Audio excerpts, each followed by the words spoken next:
especially now. Because where is our opposition? He's been fighting for us for so long. So many schools of thoughts we've been through, yeah, to keep us strong. So tell me, what is it that you're willing to do to make our dreams come true? Yeah, make our dreams come true. Been a long time coming, but now we're here.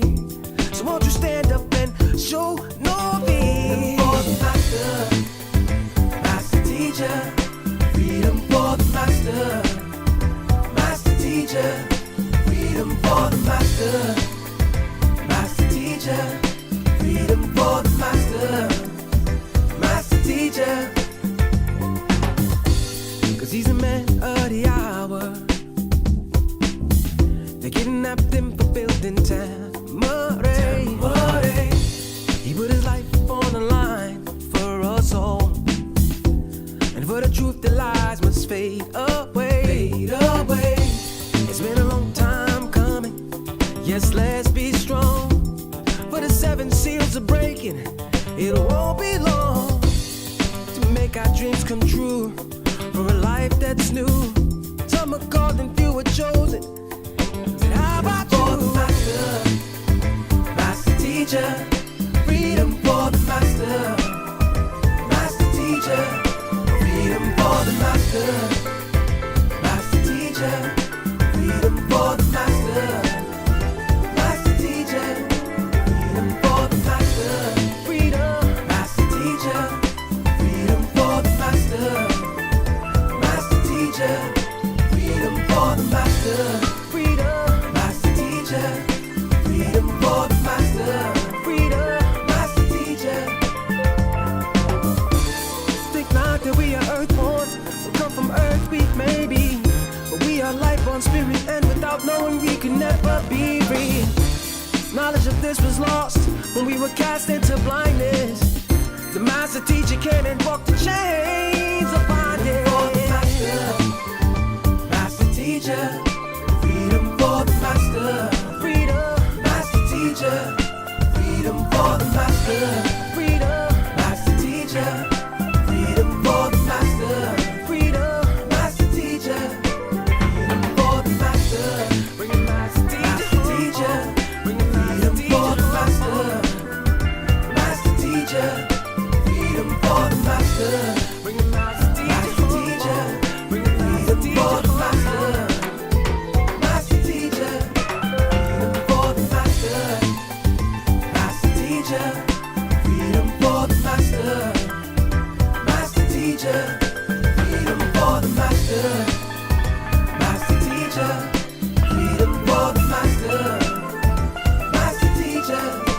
Freedom for the master, master teacher. Freedom for the master, master teacher. Freedom for the master. They did everything in their power to take this land and make sure that what's happening right now does not go on. They tried every trick in the book. They didn't finish. They tried slander, defamation of character. They tried to lock brothers up, harass sisters on the street, stop every car coming down and make sure they did everything they could. And not one person come out and help us. Why? Because they had us marked as a cult. Oh, there's some crazy suicide cult.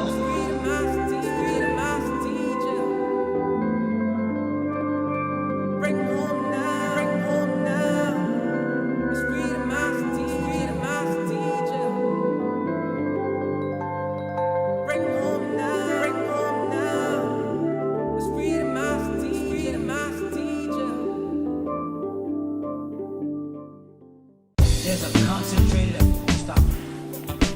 They'll do anything to stop us, especially now. Because where is our opposition? He's been fighting for us for so long. So many schools of thoughts we've been through, yeah, to keep us strong. So tell me, what is it that you're willing to do to make our dreams come true? Yeah, make our dreams come true. Been a long time coming, but now we're here. So won't you stand up and show no fear? For the master, master teacher. Freedom for the master, master teacher.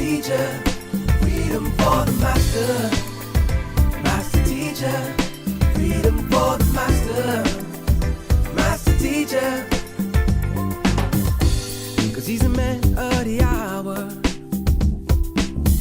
They kidnapped him for building Tamare.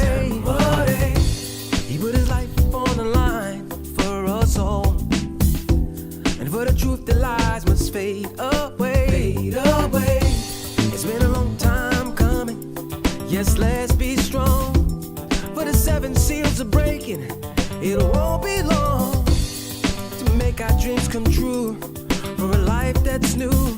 Some are called and few are chosen. Said, how about you? For the master, master teacher. Freedom for the master, master teacher. Freedom for the master, master teacher. Freedom for the master, master teacher. Freedom for the master, freedom, master teacher. Freedom for the master, master teacher. Freedom for the master, freedom, master teacher. Freedom for the master, freedom, master teacher. Think not that we are earthborn, we come from earth, we may be, but we are life on spirit, and without knowing we can never be free. Knowledge of this was lost when we were cast into blindness. The master teacher came and broke the chains of bondage. For the master, master teacher. Freedom for the master, freedom, master teacher. Freedom for the master, freedom, master teacher. Freedom for the master, freedom, master teacher. Freedom for the master, bring it master teacher. Bring it freedom for the master, master teacher. Freedom for the master, bring it master teacher. Bring it freedom for the master, master teacher. Freedom for the master, master teacher. Freedom for the master, master teacher. Freedom for the master, master teacher. Freedom for the master, master teacher. Freedom for the master, master teacher. Freedom for the master, master teacher. Freedom for the master. They did everything in their power to take this land and make sure that what's happening right now does not go on. They tried every trick in the book. They ain't finished. They tried slander, defamation of character. They tried to lock brothers up, harass sisters on the street, stop every car coming down and make sure they did everything they could. And not one person come out and help us. Rahubat, Rahubat, greetings family. Rahubat Moisar. Anuki Seken Sakamreye. I am Seken Sakamreye, and once again it's a pleasure and an honor to come before you to spread the doctrine of Wu-Sabat as taught to us by the one and only Parnabab Yanun, the master teacher, Dr. Malachi Z.K. York. Okay, so help us by sharing, liking, subscribing, hitting the notification bell so we can keep doing this work to spread Wu-Sabat to the world.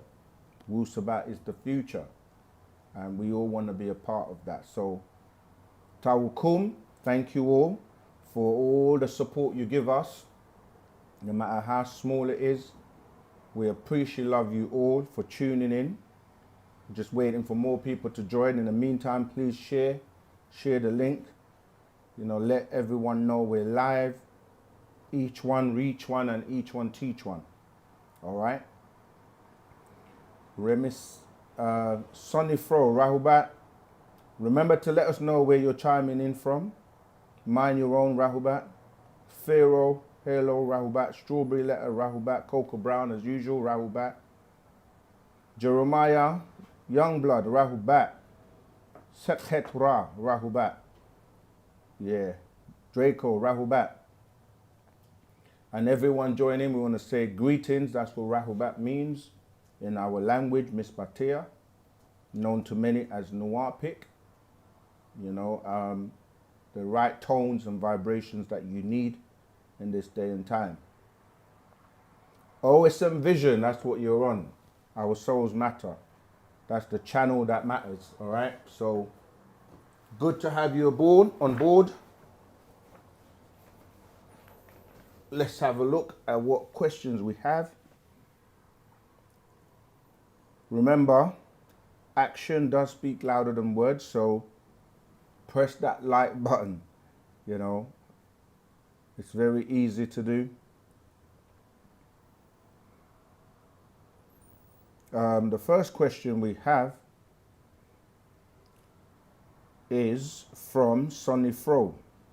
Hi, I recently watched videos from Billy Carson and the Y Files where they say that Anunnaki beings created us humans here on Earth. So who are we praying to under the 3 Abrahamic religions? Thank you. As usual, you know, we always say to people, when people put out information, you have to address your questions, concerns to them, you know, because we really defend or clarify or expound on or give you clarity on the teachings of our master teacher, on the teachings of Wu-Sabat. You see, so you have to really ask Billy Carson questions. However, when you say the Anunnaki beings created us, this is one of those words, little words like we and us are small but very impactful, because who is the us?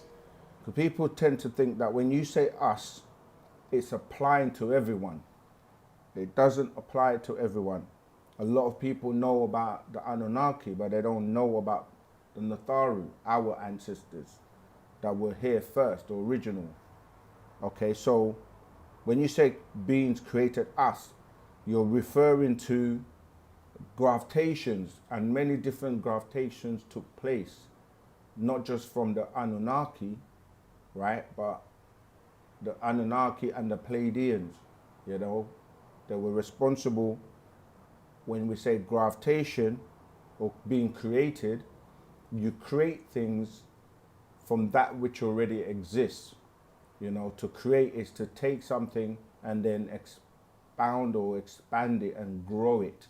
So, yes, it's not referring to, I don't know who, when you say us, you have to be very specific, because the Adamites are a specific species that were created, you know, a hybrid species, because you have to take what already exists. And the Anunnaki took, you know, beings that were evolving naturally and already existed, and then injected their DNA and produced what they referred to as a Lulu Amilu, or a primitive worker, okay? Because when they came here and settled in a place and called it Iridu, which means home away from home, they started to mine gold, because that was their purpose. But they found that the atmosphere and the work was strenuous and very hard for them to do. So they went about creating a being that was going to be a slave or primitive worker to help them mine the gold. So when you say who are we praying to, then we have to address prayer, or what is prayer? What's the purpose of prayer, and what is the need for prayer? Who are you praying to? And why does, I don't know who you're referring to, God, Allah, whatever name you're using, why do they need prayers if they already know your thoughts and your mind, and they know what you think, and they know everything as they claim?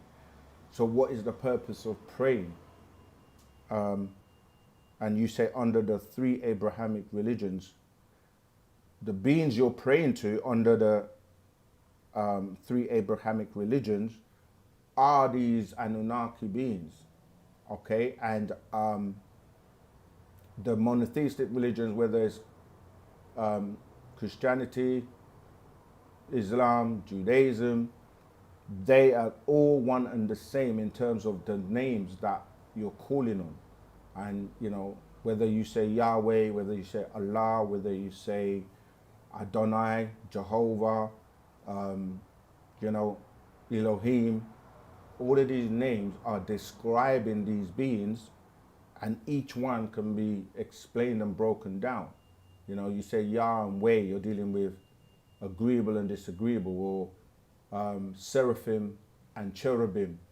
Elo or Elohim is dealing with a group of beings, and the Elo would be one singular, and then you're dealing with Enki and Enlil.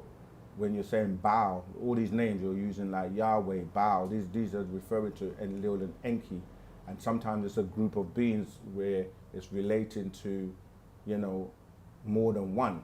You see, when you say God, you're really, or Allah, you're really saying Anu. That's who you're referring to, and he would be their father. So when you're asking that question, you're really, that's why we're saying to you that you have to know which specific being you're calling on, and what name you're using, what tone, what vibration that gives, and what you're invoking when you're using those tones, you see. So so to answer your question directly again, you know, address whatever Billy Carson is putting out to him. And many people are now talking about the Anunnaki beings creating, as you said, humans, but you have a hierarchy of beings, from supreme being to human being to human, to man to mankind, to beast, to demons, ghouls, all types of beings that are being addressed and referred to and spoken about in these books. And these books were taken from the Anunnaki stories, or the Sumerian stories, you know, the Tablet of Creation, the Enuma Elish, the Gilgamesh epics, the Atrahasis, you know, there's so many tablets that have been uncovered, and you get pieces of the story through them. You're dealing with, you know, like I said, epics of Gilgamesh and other stories, the stories that talk about Utnapishtim, you know. So there are many tablets that deal with the stories that you now find in your Bible, Quran, and the books of today. All right, I hope that has helped you in some way. Pharaoh Halo Rahubat Zamal, my question is, who created the Pleiadians and how come they have no melanin? Okay, so you will find that information expounded on in the holy tablets, and it's an important question because we talk about beings on the planet, but we have to tie them into their descendancy, meaning that every race on the planet ties back to an extraterrestrial race that comes from a different solar system or star system, you see. And in order, you're going to deal with the first being the, what they call the Negroid or Nagar Nadu, yeah? People say the Africans. And now it's completely irrefutable who was on this planet first by way of DNA. And that will be dealing with the descendants. When we say descendants, we're talking about it in the state of descending or coming down, as well as offspring genetically descending from those beings that descended here from other star systems. So the Neteru or Natharu were the original beings that first came to this planet, and they seeded this planet, and their offspring are the Africans, referred to by anthropologists as the Homo naledi, the Homo habilis. Okay, so that's where the root races on the planet, the first one comes from them. Okay, then you have different species of beings with dark skin, or what we would call melanated beings, okay? And those beings, including the Anunnaki, then came here afterwards.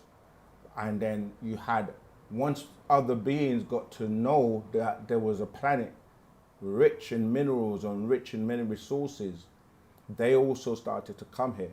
But the point in relation to your question is that those beings like Natharu, they come from like planet Risk, where the master teacher's from, and they have, you know, civilizations that are so far advanced, and they come from like Orion, from the Sirius star constellations, and you have like the Anunnaki coming from like the Arcturus. These are constellations, because once you leave the planet, you have to start studying star maps and studying. You can just Google now star maps, you know, they show you pictorial drawings of different constellations or star systems. And when we say star systems, we're dealing with suns.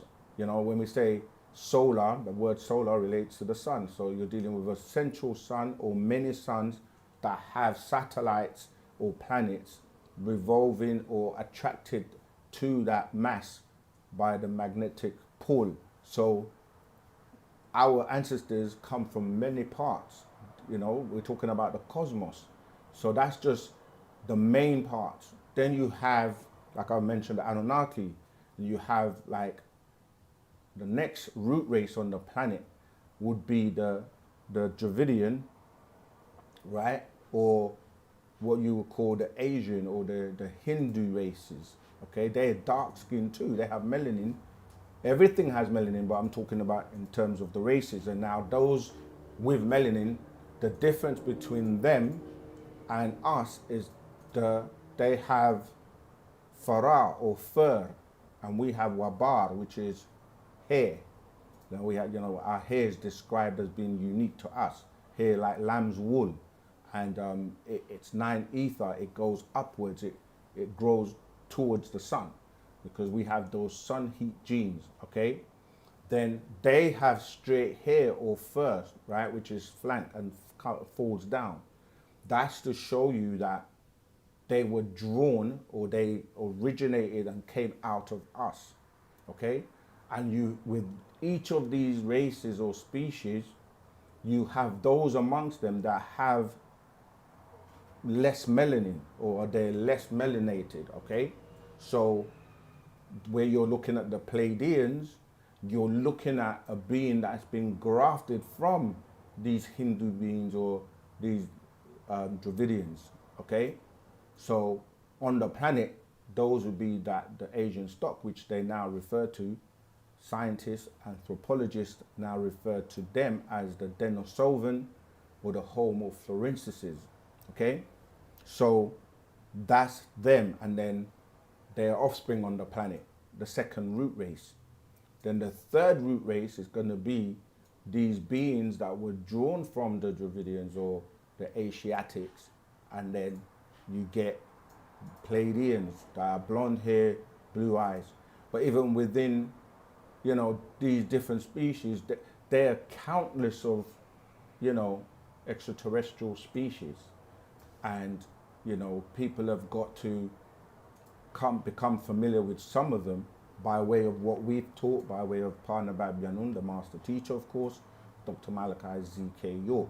So now people know about Anunnaki, they know about Teros, they know about Deros, they know about the different species of greys or Ramadians, you know, they know about the beings known as the troglodytes, they know about we've mentioned the Ashtar Command or the Ashtar Federation, which are Pleiadian beings. They know about Procyans or Procyans, depending on how people pronounce it. They, of course, know about the Riskians. They know about the Etherians, the higher species of them. And there's so many more that are hybrids based on the mixtures of these different extraterrestrials mixing not only with themselves, but carrying out experiments and creating all types of beings with animals and different species from the seas, you know. So there are just so many, and more every day. Just like now, you have those 3 root races referred to as, you know, the Negroid. Then you have the second one referred to as the Mongoloid, and the third one referred to as the Caucasoid, or you would say African, Asian, Caucasian. But now there are mixtures between these different root races to produce sub-races. That's a mixture between, say, an Asian and an African, or an Asian and a Caucasian, or a mixture between their offspring with other offsprings, and it just continues to, create more and more different species.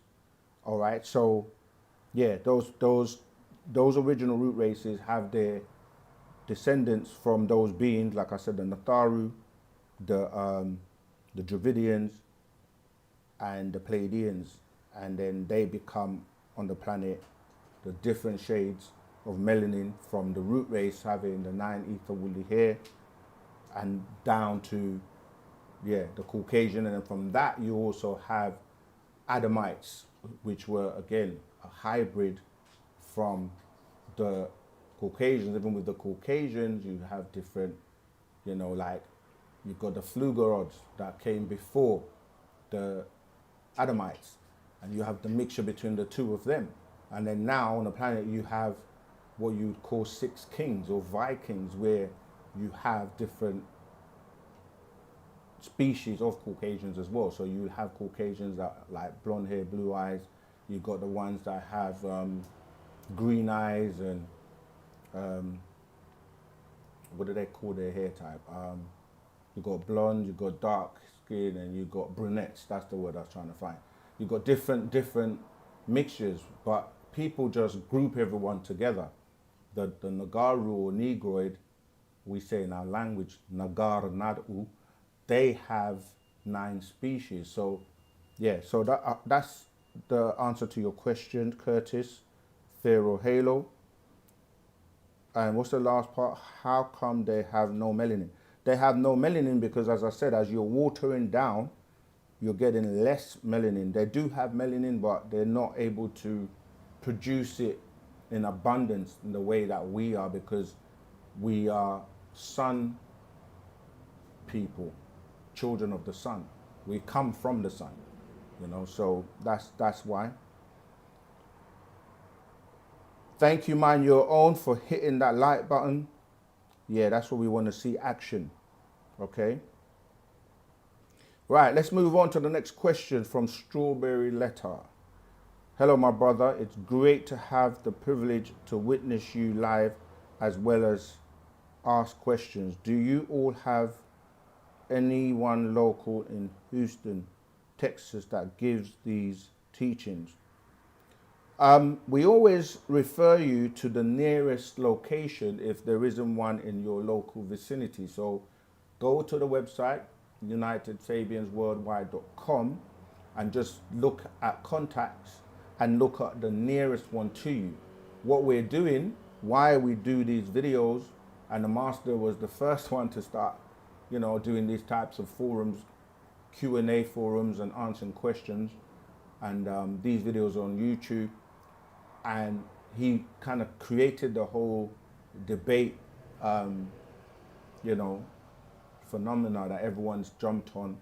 But what we're saying is we use the internet because we do know there are people in the most remote parts of the world that need this affirmation, that need Wu-Sabat, that need this doctrine, that don't have a local bookstore or a local community.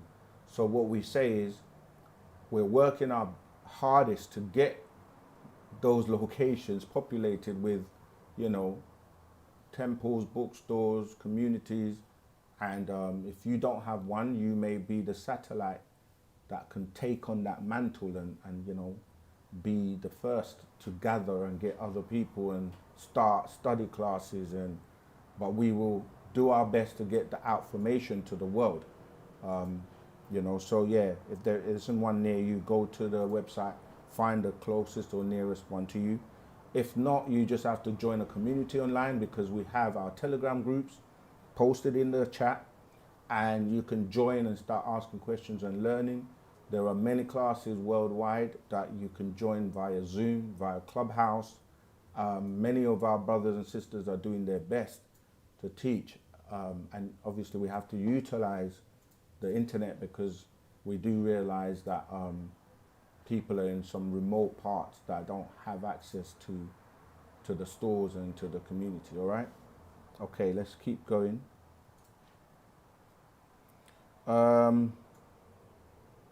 Jeremiah.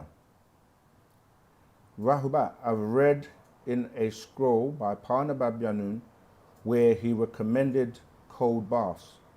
I don't remember if it was in the Family Guide or Sacred Feminine. My question is, are ice baths healthy for us? It's actually in the scroll, the one I remember anyway, called Healthy Living. I'm going to search and see if I've got it, but it's how to live healthy living, something like that. Yeah, it's good because not ice baths, but it's good to have, what he explained to us is that your nervous system, you're able to, because once you live in a particular climate, like for example, if you live in a cold place, you get so used to just having hot showers all the time. And from time to time, it's good, or after you've had a hot shower, to have a cold one, because it helps you build your nervous system. And you may find yourself in a situation where there isn't hot water. And if you've been accustomed to or training yourself to be able to do that, you know, you'll be okay. Because, for example, many people who find themselves in a motherland may not have the luxury, and you know, people bathe with water, buckets, or you know, showers outside and so forth in natural nature. So it is good, but nothing we do is to the extreme, because it's balanced. It's kind of like you're always standing upright, okay? So your blood flows and everything flows in a particular direction. Now, from time to time, if you are able to, obviously, barring your health condition and medical conditions, etc., you might want to do a headstand, and so that you've turned yourself completely opposite, so that the blood flows in a different direction. This is all to do with circulation, and so, yeah, having those cold, not so much ice shower, because we avoid the extremes. It is good for you, because as I said, it helps to rejuvenate and your nervous system, get it working, getting the circulation and the blood flowing. Tua? Yes? Okay, but if there is another scroll that has it, we'll check the Family Guide as well, but I can't remember any other scroll apart from that one. All right, let's keep going. Second question, Zamal, this is from Pharaoh again. If Anu is still on the throne of the ship Nibiru, how come he has not given the throne to our master teacher Parnabab Yanun? Yeah, Anu needs to give it up. Like this, the Anunnaki are separate from Parnataru. When you're saying Parnabab Yanun is a Natharu, it doesn't really has anything to do with the throne. But in terms of when you say Anu, there are different people that have sat on that throne. Anu is not the name, Anu is the title of the being in that position. Just like you have the highest office, or the person that sits in the highest position in the country might be like the president, prime minister, the king. the emperor. These are titles. And you will have different prime ministers or different presidents or different kings or emperors. So the last I knew that we were taught about, it was the 9th one, but we haven't been updated since to say whether or not he's still the one on the throne, because obviously we have to wait and get Parnabab out, and there's so much information he's still yet to, give us. And one of the things he has spoken about is perhaps updating the holy tablets.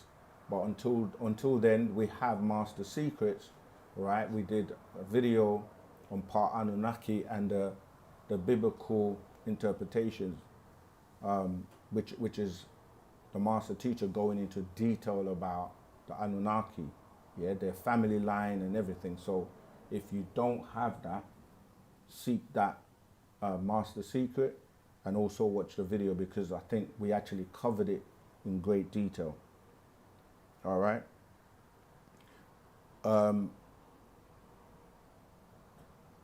It's not like the master teacher is interested in having a news position, because he's actually higher and greater than that, and you can read that also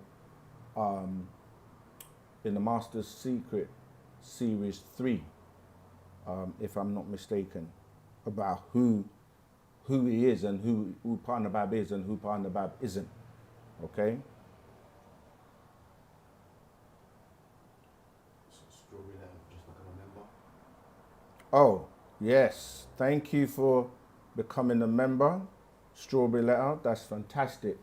You get privileges, you get all the videos first, all the discounts, and basically you are first to get everything that is new and hot off the press from OSM Vision. All right. What does Wu-Sabat think about gaming, Call of Duty? Sometimes I don't know why people in Wu-Sabat are people, like in every facet of society, in terms of professionals, things you do for fun, etc. We're not stiff, but of course we're not extremist either, and we monitor and scrutinize what we do, so we are aware or in control of what we're doing. So you're not just playing a game that's programming you mindlessly. You're not just watching the TV and not taking in what it's doing in terms of programming you. So yeah, everything in moderation. And the young people, of course, they've grown up playing these games. So it's a very broad question in terms of we play games and we play them for fun, not for competition. We don't get too emotional or get too carried away with them to the point where you're like some of the young people today, they're just zombies in terms of they're just stuck in the game. Like they've made their reality the fictional world of the games. So we're in control. That's what's one of the things about having responsibility, even as a parent or as someone in Wu-Sabat. You need to know that balance is required in everything we do. So it's a bit broad to say what do we think about gaming, and specifically that game as well. It's like we're promoting it, but we do know that some people get carried away and get to the extreme where as I said, they forget what real life is, because if you're playing a game constantly and you're being programmed and you're receiving these subliminal messages and vibrations, and you think that you can, for example, in the game, you can unalive people, run over people, do all kinds of crazy stuff, and you go out in the real world, it's like there's a distortion of reality, and some of it is actually it can be harmful if you're not able to balance it, because you're going to think what you're doing in the game. The games are characters, they're not real people. They may behave and act, they're getting you to think like in the game you can earn money, you can buy things, and you can do things, go and buy food, go to the restaurant, go to the club, do all the things you would do in the physical world. This is why they're now pushing and promoting virtual reality. It's not real, but it's virtual. So yeah, the harm is that if someone is just constantly on it to the point where they're detached from reality and real life, they may go out into the real world, and their emotions and everything, you have, as we teach, you have beings that ride these vibrations and frequency and can affect your mind by the frequencies of the messages they send. So you go out in the real world and you might forget that this is not reality, and do something that you would get away with doing in the game, which is fictional, in real life. And then now you find yourself in trouble or in a situation that, you know, that's why we say, yeah, everything in moderation, balance, and with knowledge of what we're doing. All right, let's keep going. Remember, of course, you can also call in live, right, and ask us questions. So the number for you to call, if you want to do that, is, I just saw it, I'm just going to make sure I say it right. The number is, everyone's holding and waiting. I'm sure I just saw it. Here we go. So if you're calling from outside of the United Kingdom or the UK, you can add +44 before you dial the number 753 996 3882. I repeat, +44 753 996 3882. Call in live and ask us your questions. All right, how about everyone on TikTok, by the way? I haven't forgotten about you. Great to have you all on board. You know, this is great. We have people on YouTube, TikTok, as well as calling in on the phone live. All right, fantastic. Okay, so let's keep going with the questions. The next question is from John Seshmu. How did our ancestors get their names like Atum, Amun, etc.? They got those names from our language, because really those tones vibrate and have a frequency, and it was related to their nature, you know, and that's the practice that we still have till this day. And some of them were initiated, and when they were initiated into certain orders, they were given names, you see. So it's the same principle where we initiated. And when we talk about initiations, we always have to emphasize and be very clear. Our initiations do not have anything to do with religious initiations in terms of, you know, offerings of, you know, animals or spilling blood or any weird rituals. Like, we don't do that, okay? So they receive their names based on the school or the initiation that they've gone through. It's kind of like saying, as a person today, you may be someone that has many titles. So, for example, you could be a male, but you can also be someone that has a profession, such as an engineer. You could also be someone that has a family or children, so you can be a father. You can be an uncle. You know, you can have many titles that are describing what you are, your characteristics. So, like you say, the name such as Amun would be, you know, the hidden one, and it will be, you know, it will be based on the person's personality and their nature. And so the elders would watch you, and you'll have a naming ceremony, and they will give you a name based on, you know, how they have studied you in terms of your nature and how, you know, you are. All right. Okay, so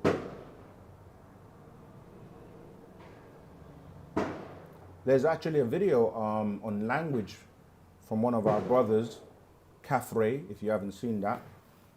It's recently, you know, back to basics. That's the brother I'm talking about, and he breaks down, you know, the meanings and the names from like the 8 Ogdoads and then to the 9 Enneads, you know. So they were like, for example, the names you've mentioned here, you'd have 2 people. So with us, everything is in balance. So male and female, Amun and Amunet, for example, or Amuntat, yeah, and that will basically be like the male and female principles dealing with the aspect of nature that they're related to. So yeah, watch that video. That will give you even more information. Okay.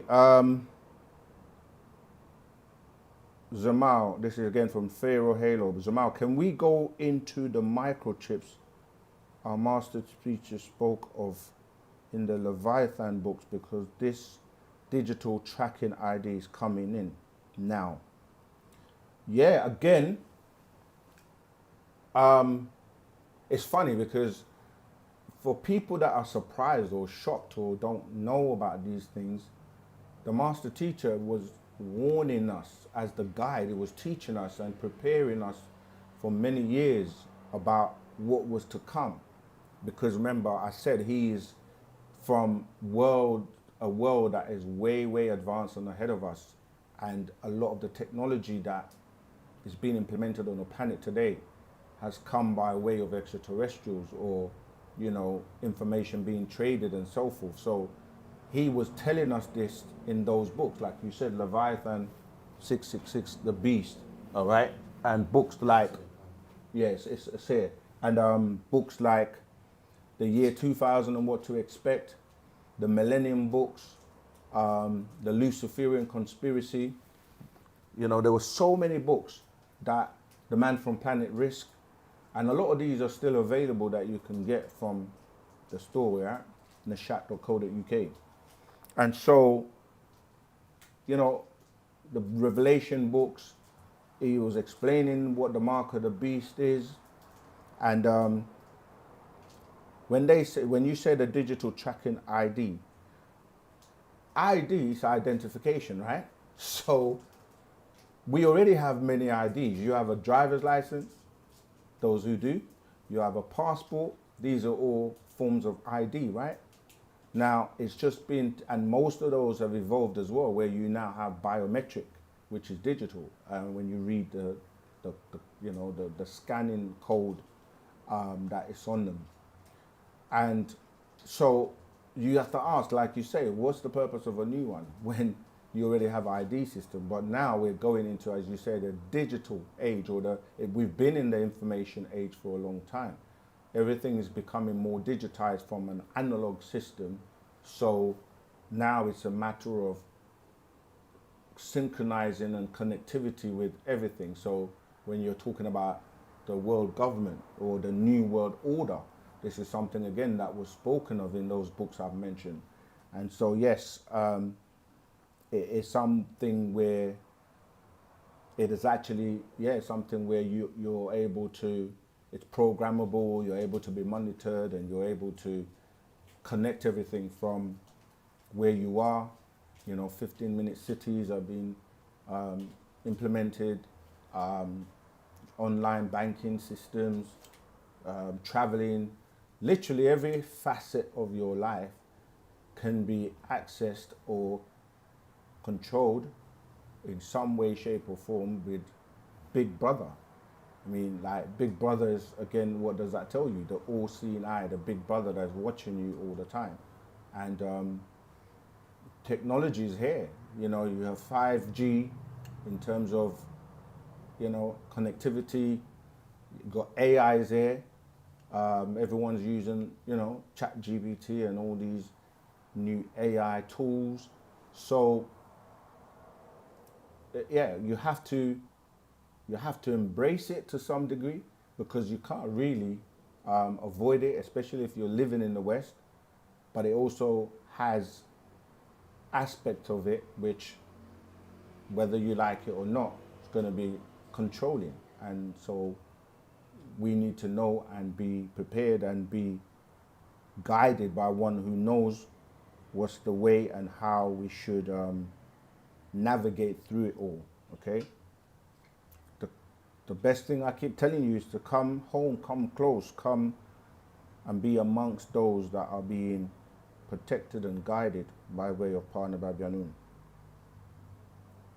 So I don't know when you say there's microchips in everything, like, you know, even animals have been chipped for ages so that they can locate them, because you've got satellite. Cars are chipped where if your car's lost, the satellite can find your car. It can be programmed from afar, like you've got the, you know, Tesla cars and electric cars are here, self-driving cars are here. Nothing that we're seeing is a surprise to us as people that have been walking with the Master for so long, you know, and there's a solution for everything, you see. So, yeah, so I hope that's answered that question for you. Jeremiah, the beginning, page 166 to 167. Zamal, I think I've got it next door. Can you grab that for me? I might. Oh, see, I got it. Right, the beginning, right? So you're talking about this scroll here.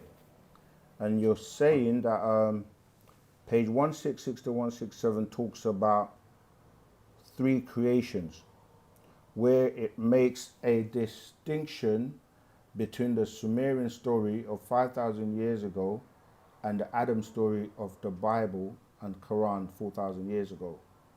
Is the Adam story dating back to 4,000 years ago relating to the Pleiadians? I'm confused about the 6,000 years. Yeah, it's because, right, I'm going to go to the page, but it's because when we say 4,000 years ago, you have to count backwards from the year 2000, because we're in the 2000s now, roughly. We know we're in 2025, but from the year 2000 was when the 6,000 years actually ended. So you're counting backwards, because remember that the calendar is different now. So you're dealing, it's the Gregorian calendar, but you started this millennium from 1 AD. Okay, that's where you started to count from, because before 1 AD you're going BC or BCE, which is, you know, before the Christian era. So you're counting backwards from 2000 to 1 AD, and then you're going to count 4,000 going the other direction, BC or BCE, right? So you're dealing with roughly 4,004 years ago, adding to 2025. But we're just rounding it up to where the cycle ended in the year 2000 AD, where the new cycle began, the new 24,000 year cycle. So you're adding that 2,000 years plus the 4,000 years to give you the 6,000 years. But let me go to the page to read it. You say page 166 to 167. Okay, here we go. It's great that you're studying and reading. 166. I read from, how can an Egyptian supreme being witness the creation of the Hebrew God, right?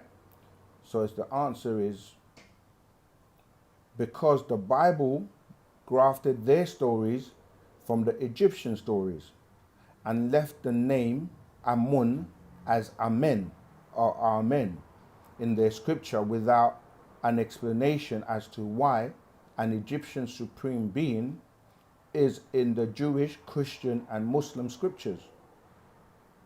If you were to ask your preacher to explain this, he or she would not be able to, simply because it would take them back to the birth and creation of the Egyptian supreme beings, right? The Netil or Netirat, who came forth from one supreme being named Re or Ra, later combined with Amun and became known as Amen-Ra or Amun-Ra.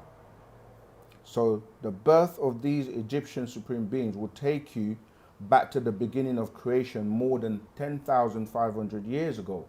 Because when you ask some of these so-called scholars, how old are the pyramids, right? They will tell you 10,500 years ago, even though we know they're much older than that. But in any case, if they say the pyramids are 10,500 years ago, then they're admitting that the Bible, Old Testament, which is only 4,000 years ago, plus the New Testament, which is 2,000 years ago, which includes the Quran of 1,400 years ago, giving you the 6,000, saying that 10,500 years ago is still way before. So 10,500 years ago, for that was the first creation story, meaning the Egyptian had a creation story that predates all the other creation stories. Then it goes on. Then the Sumerian story was the second creation story, dating back more than 5,000 years ago. Okay?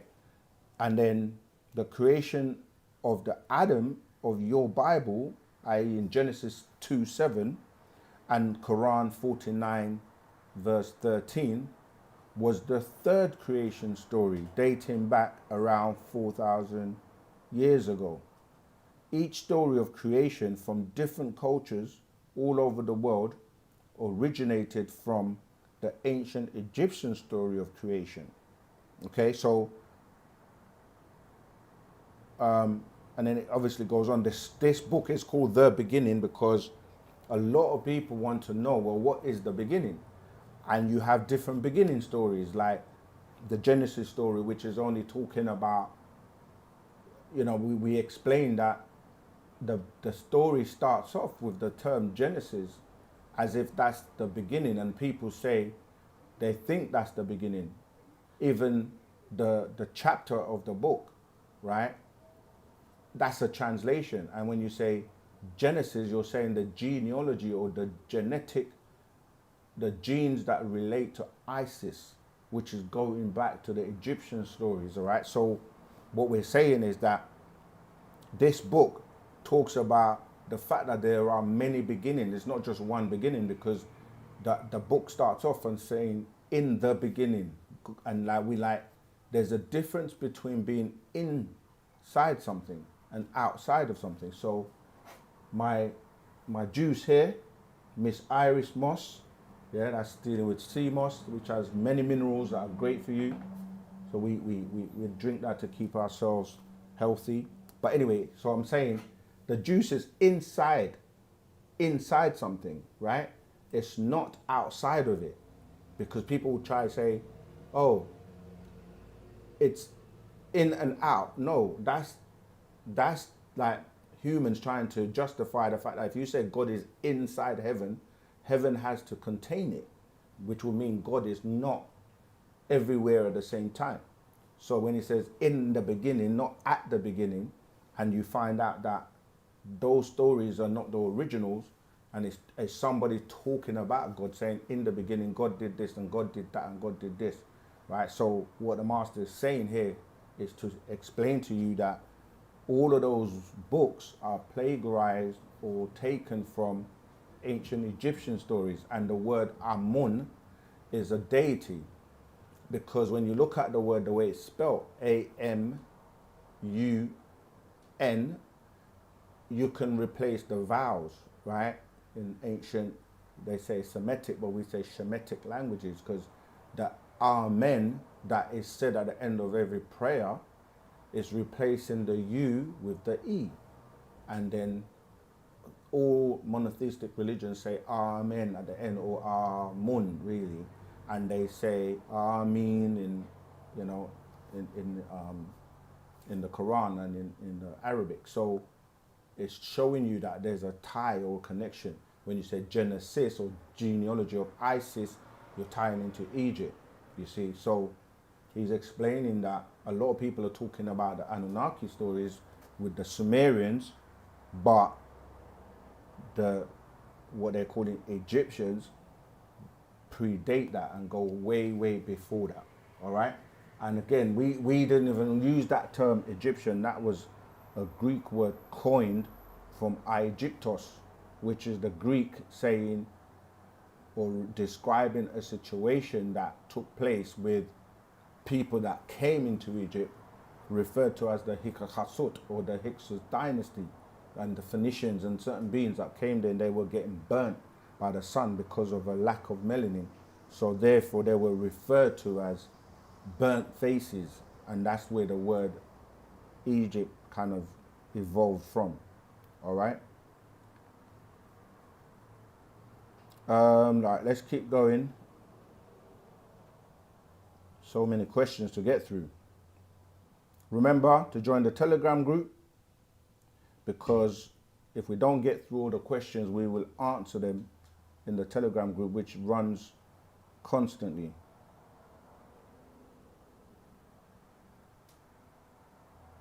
Yeah, so to answer your question, it is relating to the Pleiadians, because remember that the Pleiadians were the ones that were responsible for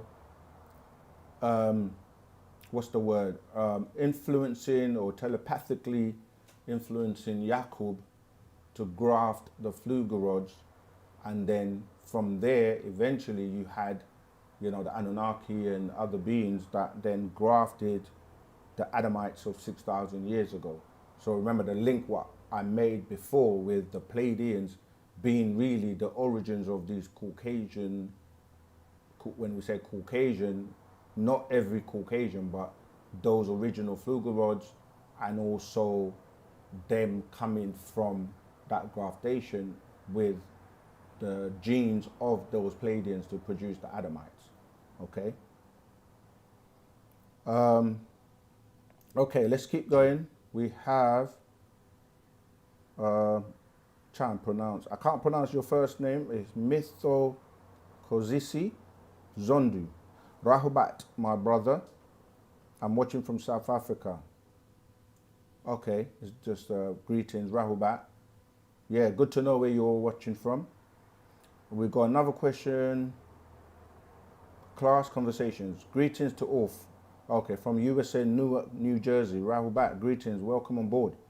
D. Brown, my question is my OSM, Mr. OSM. I'm not Mr. OSM, but thank you. My question is, Mr. OSM, was Adam and Eve giants?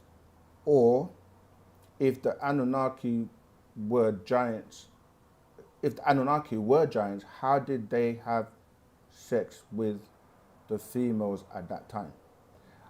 Again, the impression people are getting when they hear giants, and because of social media and all the AI that are putting all these kind of videos on YouTube, people are looking at giants as being a lot bigger than they really were. So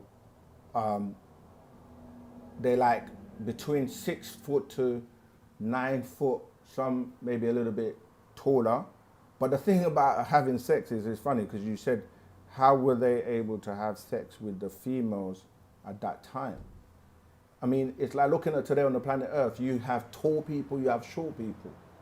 And just because I think you're thinking because you're big and tall that the genitals are gonna be really big or something. But it's like saying, how do the basketball players of today have sex? Of course, their DNA had to match in terms of the chromosomes, because you have to be compatible to produce offspring, or there will be some form of defect. So when we're talking about these giants or the Nephilims, you're talking about, yeah, they were tall, but they weren't tall and as exaggerated, in those videos and stuff. All right. But the thing is, they had sex because they were the same in terms of genetically. That's why we say, it tells you that the sons of God had sex with daughters of men. Mind your own. Thank you for answering my question. I'm from Georgia, USA.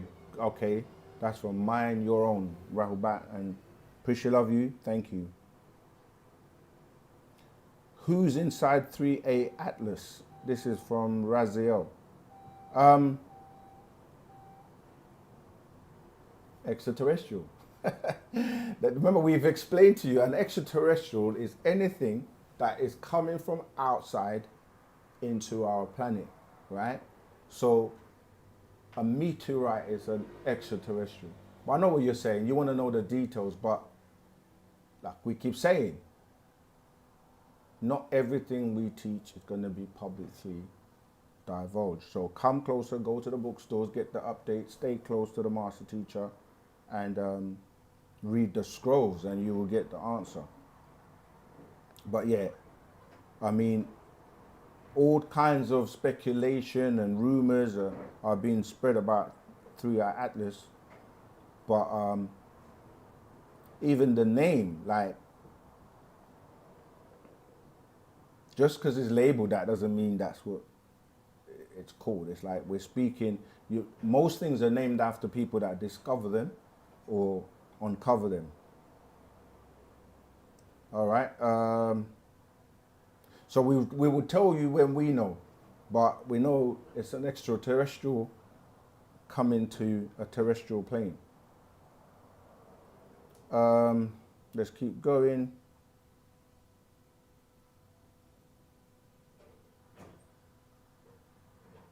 Okay, one word a day. The fact that they don't have melanin, from my understanding, is what's causing them to have mental, spiritual issues. What is your thoughts on that? Okay, yes, melanin is actually really important because you have different types of melanin, including neuromelanin. We have a book that goes into great detail by the master teacher known as the Melaninite Children, which deals with melanin in the most profound way that it has ever been broken down and written. But everything does have melanin. The difference is that some people are recessive in their melanin reproduction and others are able to produce it abundantly. And the more melanin you have, and depending on what type of melanin, will affect you mentally, spiritually, you know, pretty much in every shape or form. So if you read the neuroscience, okay, there's an actual fact called Neuroscience of Wu-Nuwapu.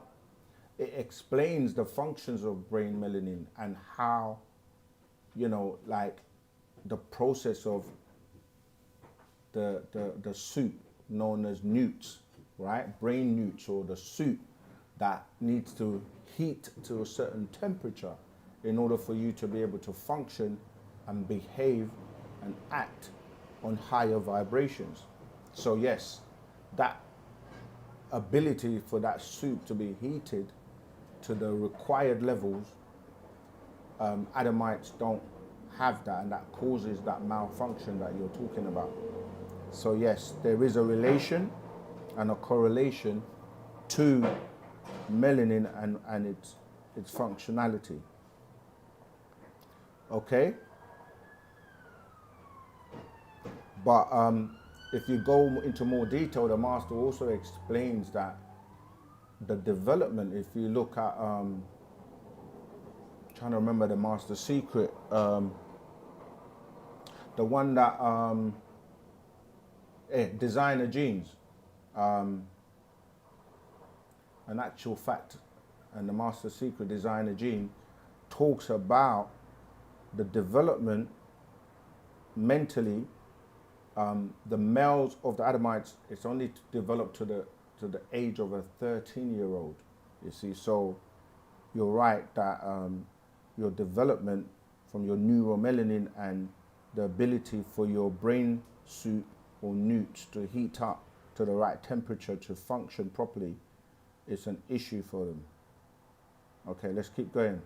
Rahubat, I am Abilene, Texas technician. Rahubat, welcome on board.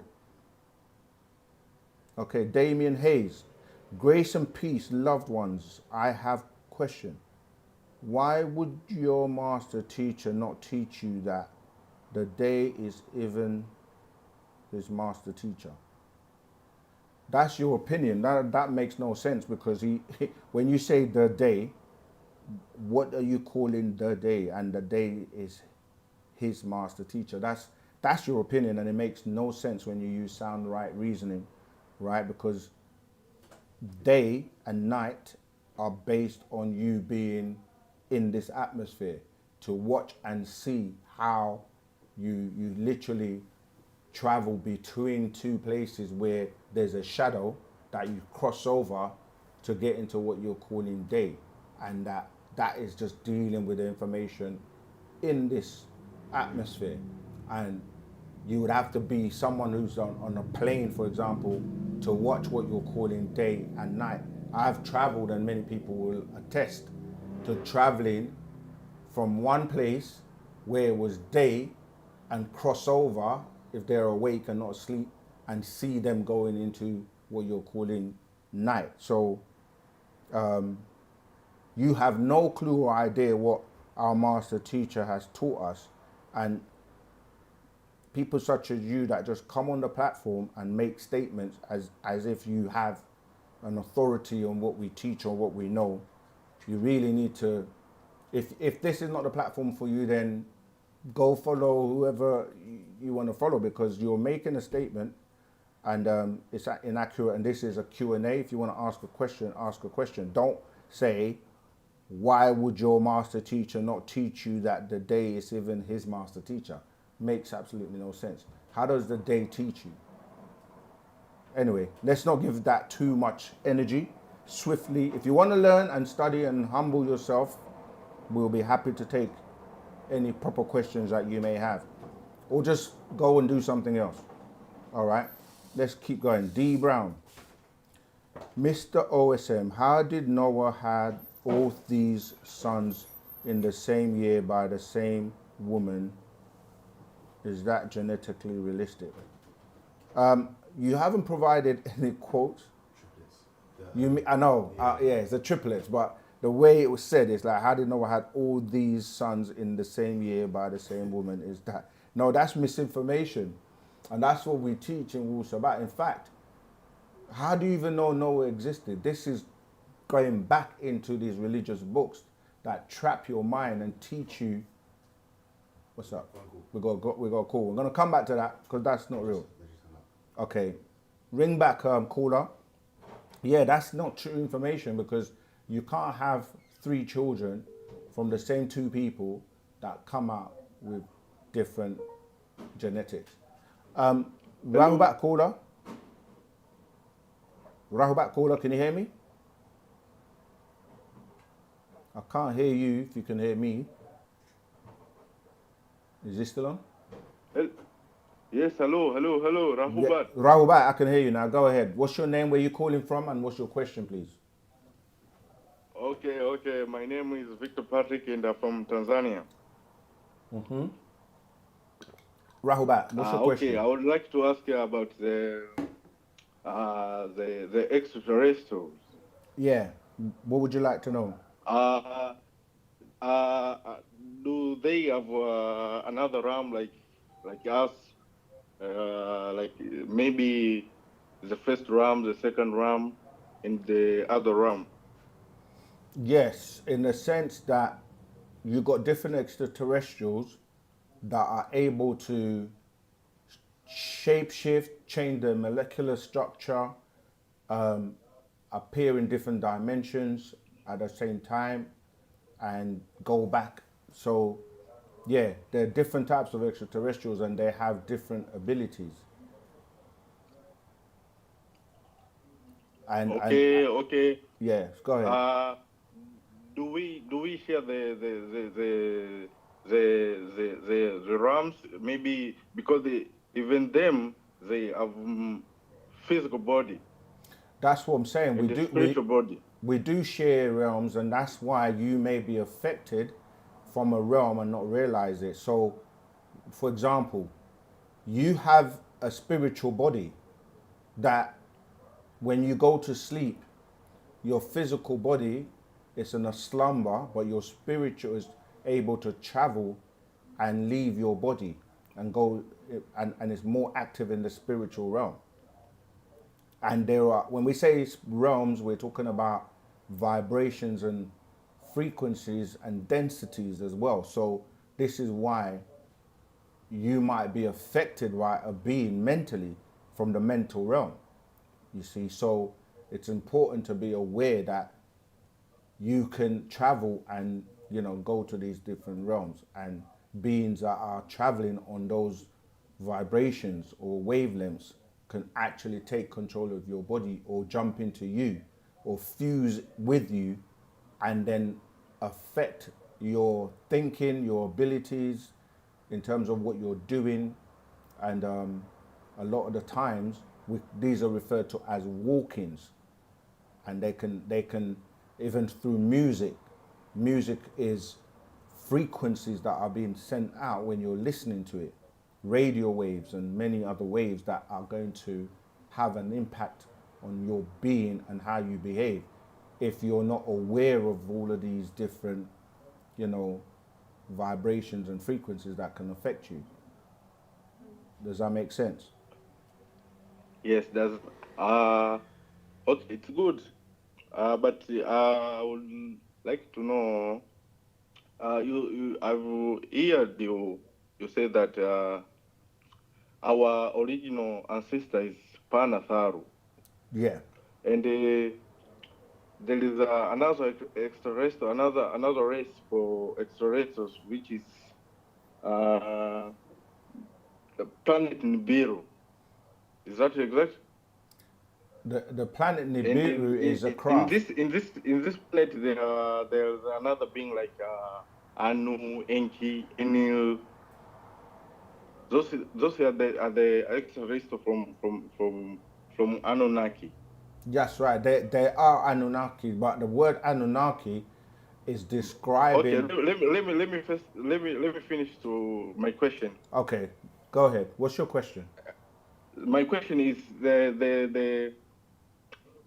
this extraterrestrial from Anunnaki is look like they are the most high beings, Anu, who is living in nine ether realm. How about our ancestors Panatharu? Sorry, what's that last part?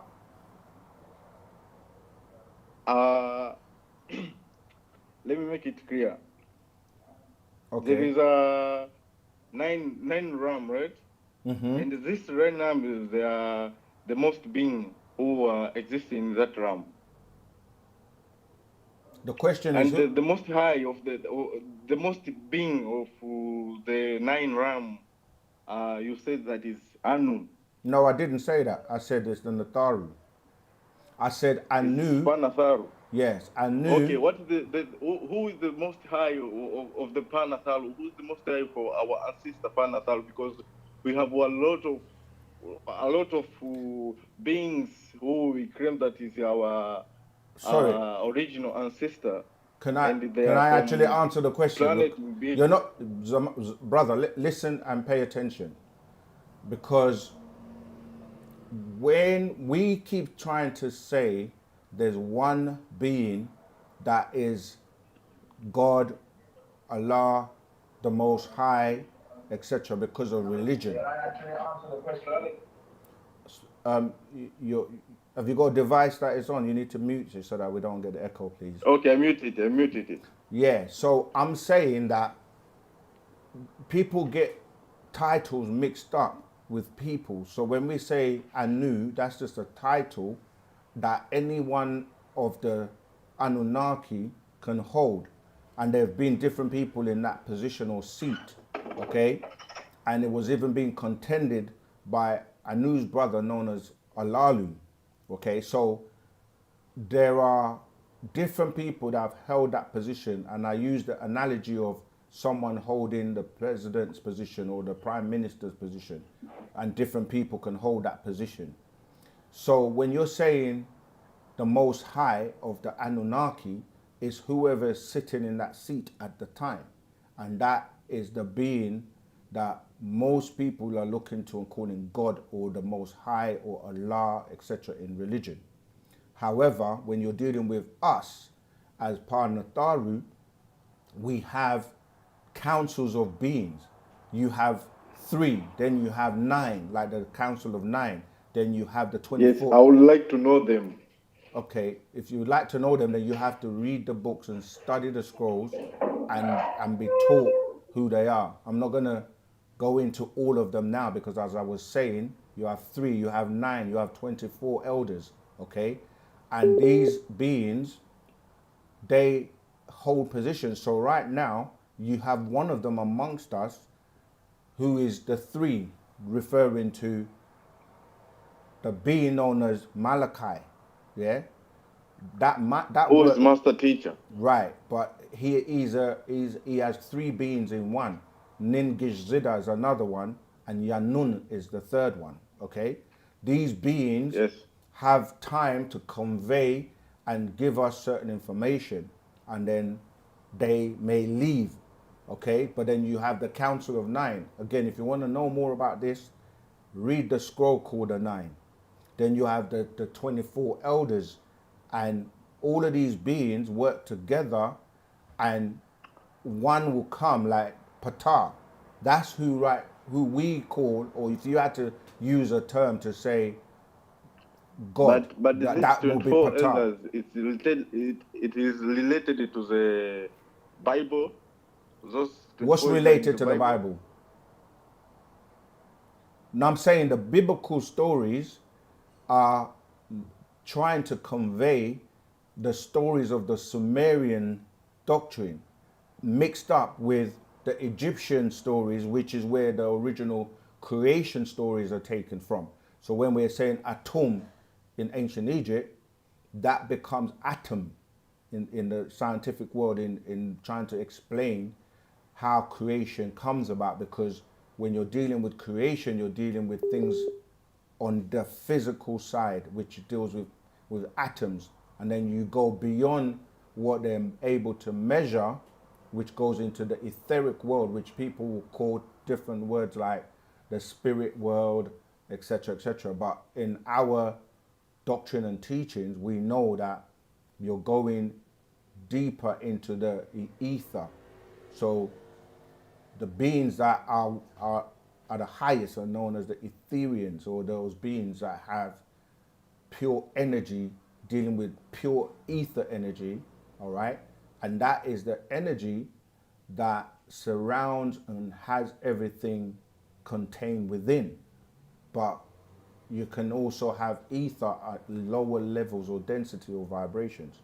You follow? So an Ethereum being can actually slow down and come and personify and take form in the physical form, and that we refer to that as an incarnation.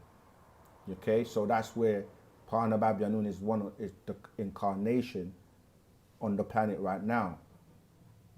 Do you follow? He's disconnected. Okay, I hope that's helped you. But you got to study the scrolls, read Natural Ether Energy, which is a master secret. Read the physical ethers, so you can start to learn more about etheric, or the Etherians, or the etheric world, which we are connected to. Okay, let's keep moving on. Exotic, exploristic. Okay, this is where you ask the questions. I was on TikTok laughing out loud. Do you have any personal experiences of your own with other beings where they came and gave you information? Yes, I do. I actually do. I mean, that's the question. Yes, I do. One word, but people's personal experiences are their personal. It's called personal because it's personal to them. Many people have personal experiences, and we literally don't try to explain or break down your personal experience because it's personal to you. Now that might be something that you need to work out and find out and learn more about to know why you had that experience. It may be an experience to help you learn or clarify or confirm something for you.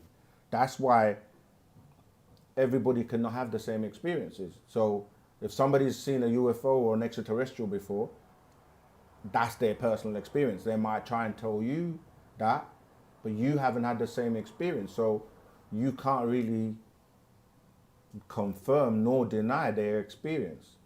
So yeah, there are many types of experiences that you have as you grow, as you elevate, as you learn more about the different things that we teach in Wu-Sabat. Okay, let's keep going. One word a day. Mind your own. Is there any bookstores? I'm Moorish American, Sunni Muslim, trying to find bookstores in books on the ancient Egyptian science. I'm trying to see, you didn't say where you are, so you just said, mind your own. Is there any bookstores? I'm Moorish American, Sunni Muslim, trying to find bookstores in books on the ancient Egyptian science. Go on our website, and there are many bookstores listed on there, but I'm not sure where you're from because you didn't mention that. Okay, let's keep going. Wise words. Is Enki here on Earth? Also, is Enki living in Atlanta, Georgia, going by the name King Yahweh? No, he's not. Enki's, the last we were taught, or that I recall of Enki, is on Nibiru. But remember, as I said, these beings can come and go. So where exactly they are right now, they can come, remember, they can come and go. Nana comes here and goes, and other beings can come and go. So I don't know anything about, all these people that say they're here, living here, like this person called King Yahweh or whatever, you have to question them. Ask them to prove who they are, you know. I don't know anything about Enki living in Atlanta, Georgia, going by the name of King Yahweh. And to be quite frank, how is that really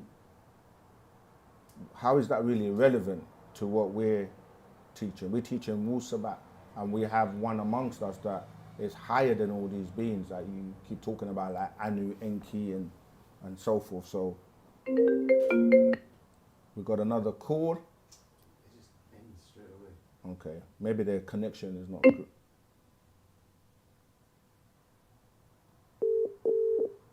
Oh, okay, I go. Let me see if that's good. Yeah, Rahubat. What's your name? Where are you calling from? What's your question, please? Oh, I'm actually live. Oh, how's it going, Second? It's T from the UK. Rahubat T.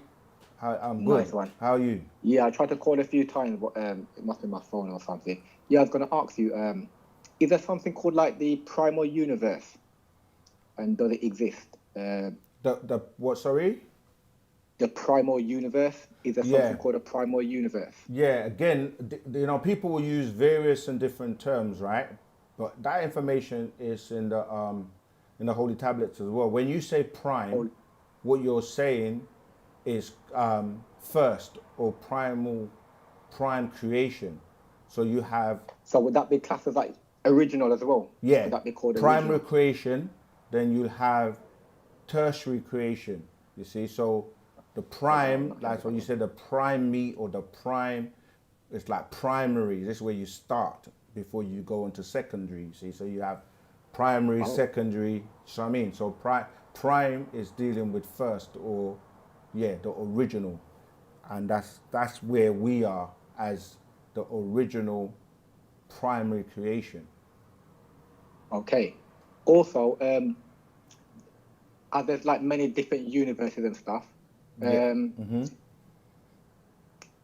the universe or like the different universes have their own willpower in terms of how, or like parameters, how they're like created and stuff, where they can, they're alive. in them, They But are, if you're in them, they have different things that you can do just in that actual universe, and like a different universe might have different parameters. For yeah, instance, if exactly. you're, That's for instance, like like light. yeah. If light's traveling in a different universe, would it travel faster or slower? Would that be possible?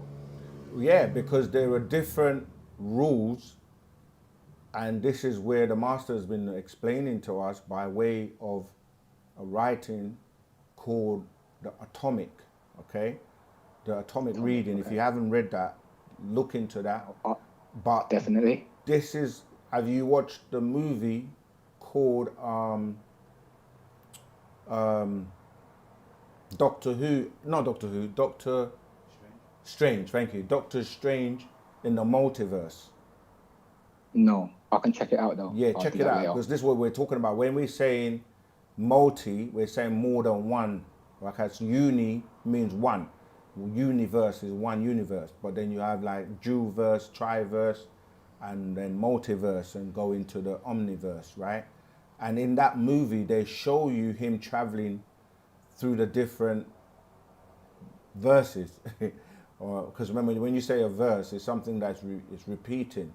Like in Indeed, yeah. in music, you have verse 1, verse 2, or plays or whatever. So you're talking about in that movie, they show him, and it's actually really a good visual representation of going through different universes and the rules and how they work in those universes, you see. So there's some universes where, or some realms where things are upside down. So like how we are, wow. where we are, everything is the opposite direction. And like you say, there are different rules that govern. It's like even when you go between the physical realm and the spiritual realm and the the soul realm and the mental realm, these have different rules of engagement and different rules. So like you can't run. You notice in your dreams, you can't run. You can't, like, you can fly and you can do certain things in these. Yeah, oh, that's crazy. Like, all right then, like when you go to sleep and stuff, like when you're dreaming or something, can you actually fly? Like, Yeah, people fly all the time. Like, especially when you're astral projecting, meaning that your astral is that what body. it's called? Yeah, One time, like I had a dream, yeah, but like, imagine that you have a dream and then like 2 weeks later you drive past somewhere and you think, oh wow, I kind of remember this, like deja vu sort of thing. Yeah. And then you remember like, I remember this from a dream from like 2 weeks ago, say, but then when you was here at this place, you was in the air and you was like, That's right. floating across the air, and you just remember like this building or something like that. yeah. And That obviously is, you're saying it's possible. it is. That's what's happening, because you have a counter being, right, which is you, or I remember that you mentioned something where you have like, I think you said something like that is possible, and you have like an etheric cord that like stretches depending on how long you like, you're traveling, and you can bring yourself back and stuff That's like that. right. Is that like That's the same exactly right. The same thing. Yeah, because Okay. you have a counterpart that is experiencing things, and then you, the physical one, will share information between that being. And like you say, you may have been somewhere, or that your counter being has been there, and then you now go there physically, but you remember it because that information has been shared with you from your counter being. You get it? Fair enough. Yeah. Okay, yeah. Just another question, I think. Let me see if I can remember it. Okay. Okay. Back in the day, there used to be a program, like it's like a while ago, like I just remember this the other day, called the Tomorrow People. I'm not sure if you remember it, where they could talk like telepathically and teleport and stuff like that. And also there was a program that I watched before called Jumpers, Yep. where the gentleman could actually physically like just move to a different like location, just physically though. It wasn't Yeah. like in spirit form. He actually took his whole Yeah. body there, and he could move different things with him. Is that Sure. something that's possible? Yes, Or is that just like a this is movie? Really? no. Most of what they teach you in movies it's not a coincidence. Like, they don't just come up with these things. That if you go on the website and go to that the way it says the Black Messiah, ask any question. There are some readings on there. I went through one of them when I was reading about the Riskians, and you read that, it explains to you that Riskians can teleport.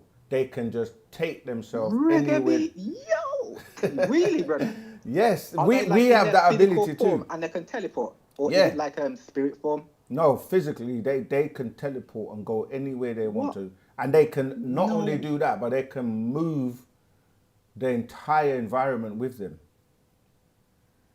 Do you know what I mean? Yeah, so And that's like a power that only like the Riskians have. yeah, because they've evolved to a state. That's what I'm saying, that once you learn and evolve and elevate yourself to being one of those beings, you can do many things that to us may seem It's impossible, like, yeah. or like I mean, amazing stuff. look, and, Star like, Trek was telling you about teleportation, but they were like actually getting into, you know what I mean, getting to a device where they're telling you that they can break you down, you know what I'm saying, into your energetic being and then transport you somewhere and recompose hold you. on a minute. Sorry. You said they can break you down in your energetic being. What's that? Your energetic being? Meaning that your energy, right? Energy, yeah? Energy has a vibration and frequency. So sound, light, all these things can be actually broken down. And then when you break it down, like, okay, when somebody sings and records music, their voice, etc., it's recorded, isn't it? Digitally. And that digital, where it was a CD or now is downloads. Oh, I get you now. It's zeros and bro, ones. This is phenomenal. It's like there's so much in the universe and like the world. It's like hard to think that these things are possible. It's like we're just living on a lower level. That's right, And, because like, you've not been taught this. And in ancient times, you were taught all of this information, and this is what the master is here to teach us: levitation, teleportation.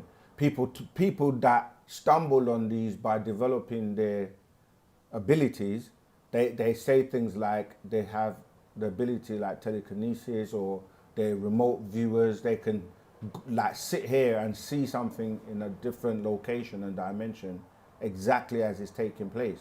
Remote viewing is something that's very well known. People can astral project, you know, people can do many things, but they just don't have full control over how to do it. So this is where the four higher senses we keep talking about, like receiving your barothry gland, so you can have full access to like telepathy, which is what you mentioned before, where you can speak mind to mind.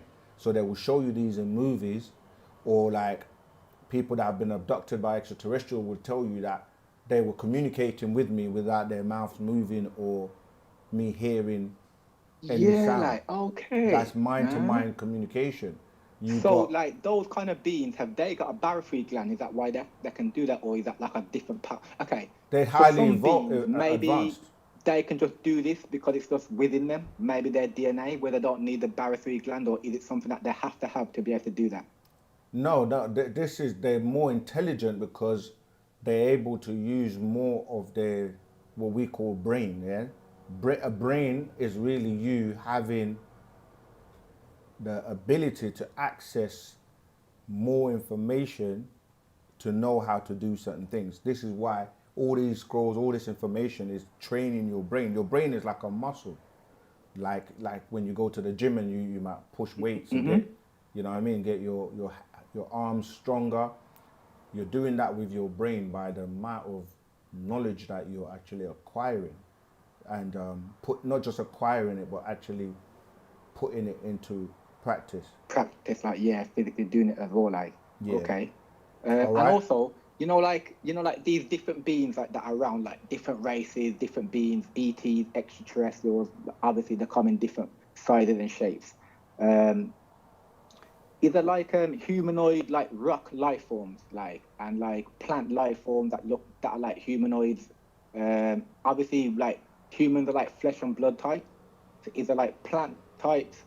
That's just what we keep trying to that, explain to people. Like, you have intelligent life forms that are smarter than humans, even microscopic intelligent beings, like what people call diseases and, you know, bacterias.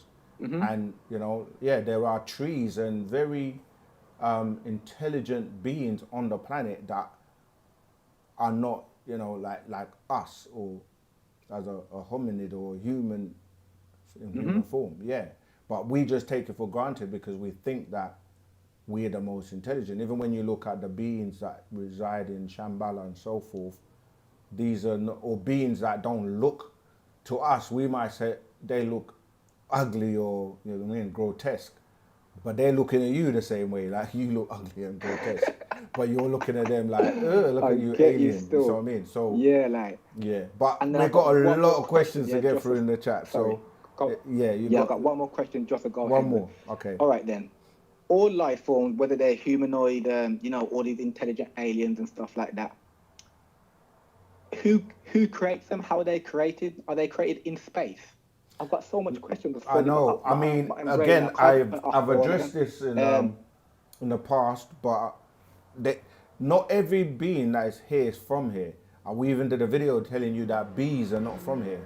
We did a video and Yeah, people just that's what I'm getting at, like, because I'm thinking, like, you know, space, because it's like, you know, all like our planets and stuff, they're actually floating in space, or, you know, revolving around, they're in space, yeah.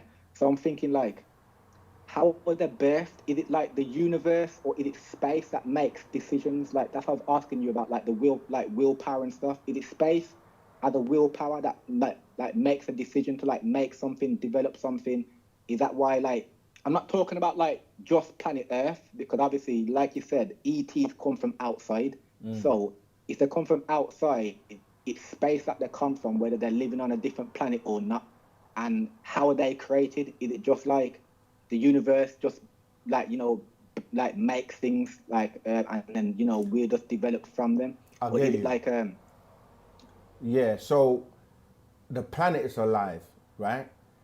We are alive. Everything is alive because you're dealing with a cycle of birth, right? Growth, decay, and rebirth. So this is a cycle. So yes, the planet itself is alive, but the planet comes from the sun, which is alive. The sun is a part of a solar system, which is alive. The universe is alive. Every like when we say space, literally, you're talking about everything is actually one and connected, because when you start to break things down, you're dealing with atoms and vibrations beyond atoms, to the point where there are things that you can't see, but they're still there and they exist and they have an impact or an effect on the things so that... it's like space, like one big body, and then at different areas in the space, like in space above us, or all around us, because we're just floating on this planet, yeah. So Right. it's What- like, okay, you is have... space Yeah, go on. developed from something, or was it just always there? How Okay. did space come about? Right. So your concept of what we know as space is really just based on what you can see. Like if you magnify things, you're gonna, what you think is minute, when you go like into the ant world or whatever, you're gonna see more detail. So you have a concept that you're familiar with known as space, matter, and time. Yeah? People think they're separate, but they're actually one. They need each other to they coexist together. So space, matter, and time. This is what's referred to as the SMAT circle. You see? So You made me every- just think of something else. So who developed all these things? Like, who's developed space, time, matter? This is How did these things come about? Okay, let me make it simple then.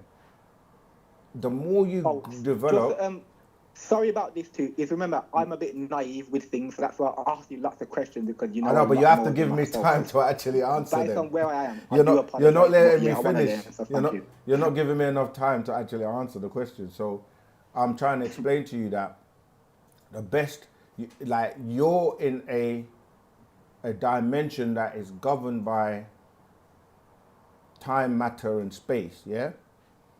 And what we're saying is that the more you evolve, you're going backwards, to where we came from as Etherians or ether, right? Which a lot of people are still just learning about now. And we're saying 76 trillion years ago.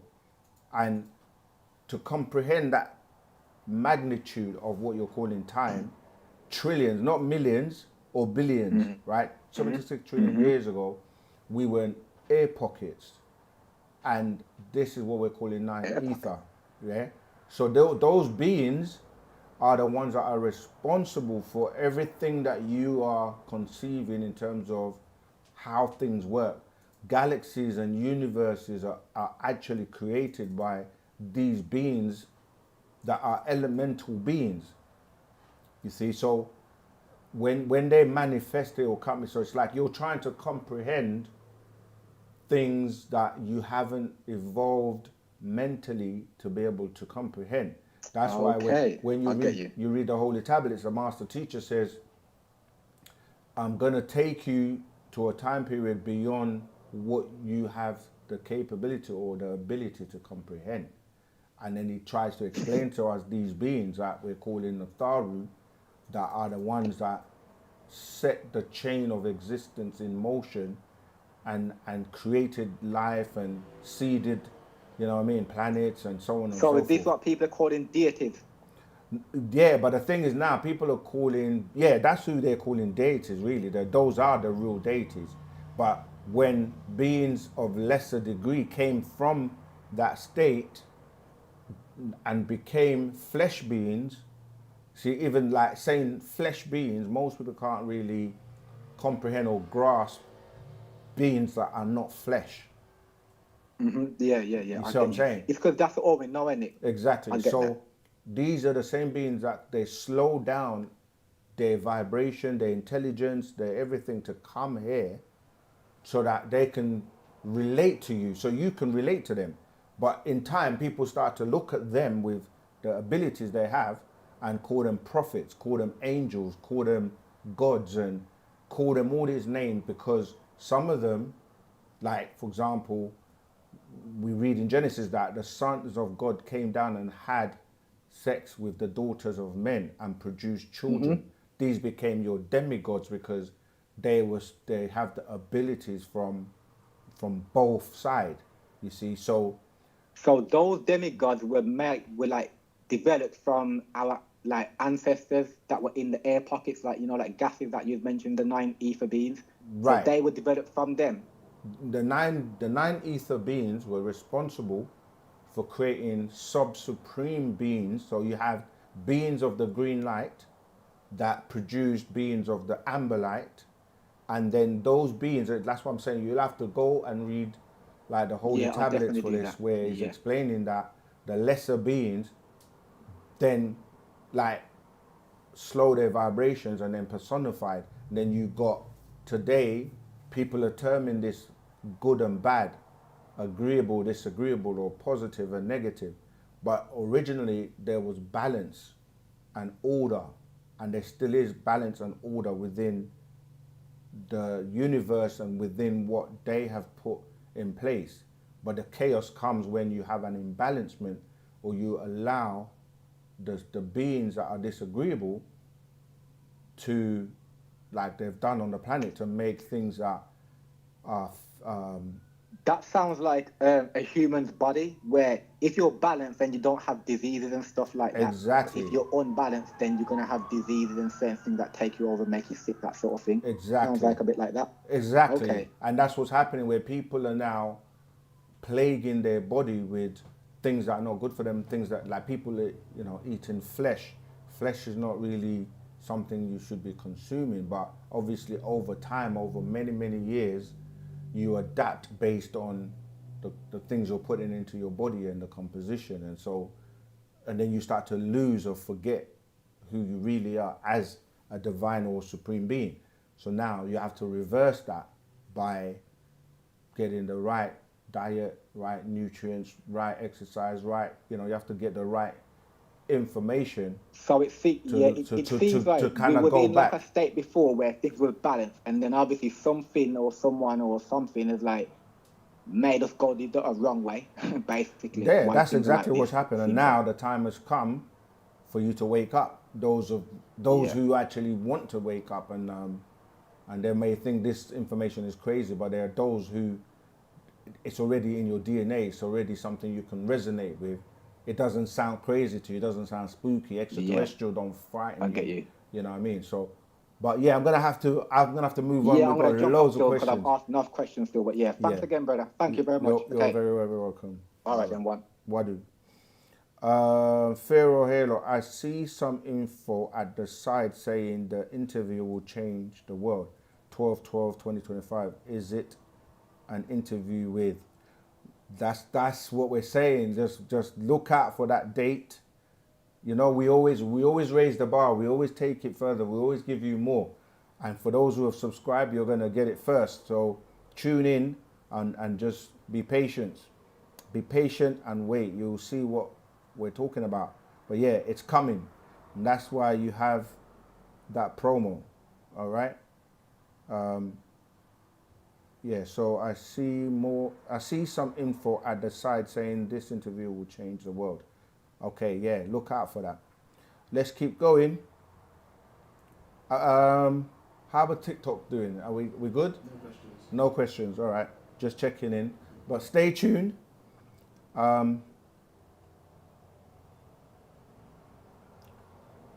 Okay, let's keep going. Yeah, feel it. We could talk all day. We literally could, because we got so much. And that's just a snippet of what the master teacher has actually shared with us.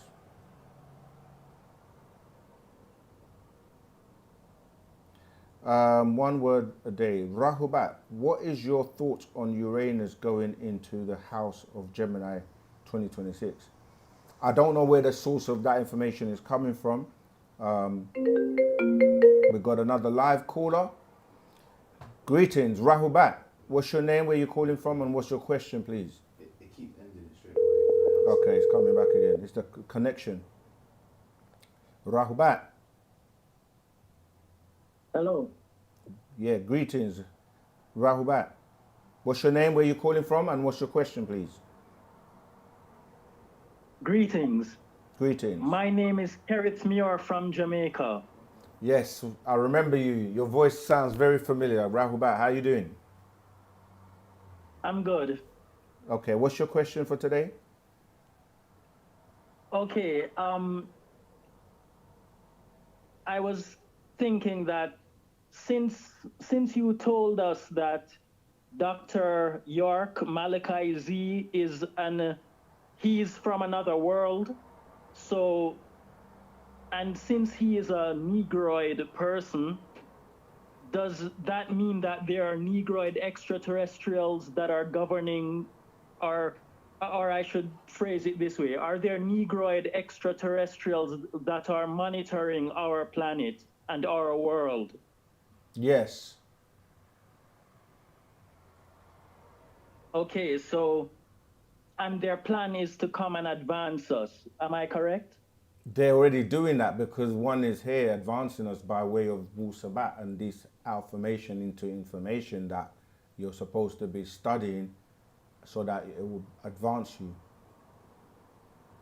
And we're doing So- these to advance by teaching the information as well.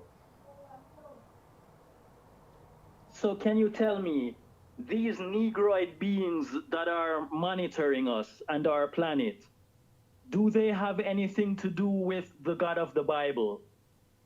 They are the beings that people have termed gods, but they were beings that, you see, religion, we keep saying that we predate religion. Religion is something that was devised to help discipline a hybrid creation known as the Adamites, to give them rules and guidance of what to do and what not to do.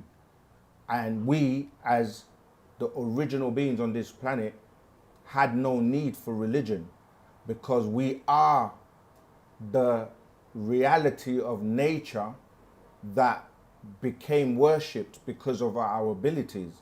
And when somebody is advanced or highly intelligent, by what they do. Like when people today still try to study the Egyptian culture of the past, they try to study things like the pyramids and how they were built. What were they used for? What was the reason for them? They try to study the language that's written on the pyramids. What did they say? And they do the same when they go to, you know, other ancient civilizations like the Sumerians and the cuneiform and Chinese. All of these came by way of the original beings that till this day, people are trying to figure out why they did or do what they do. And they're like, who are their offspring? And we're telling you that you are an extraterrestrial of these Negroid beings.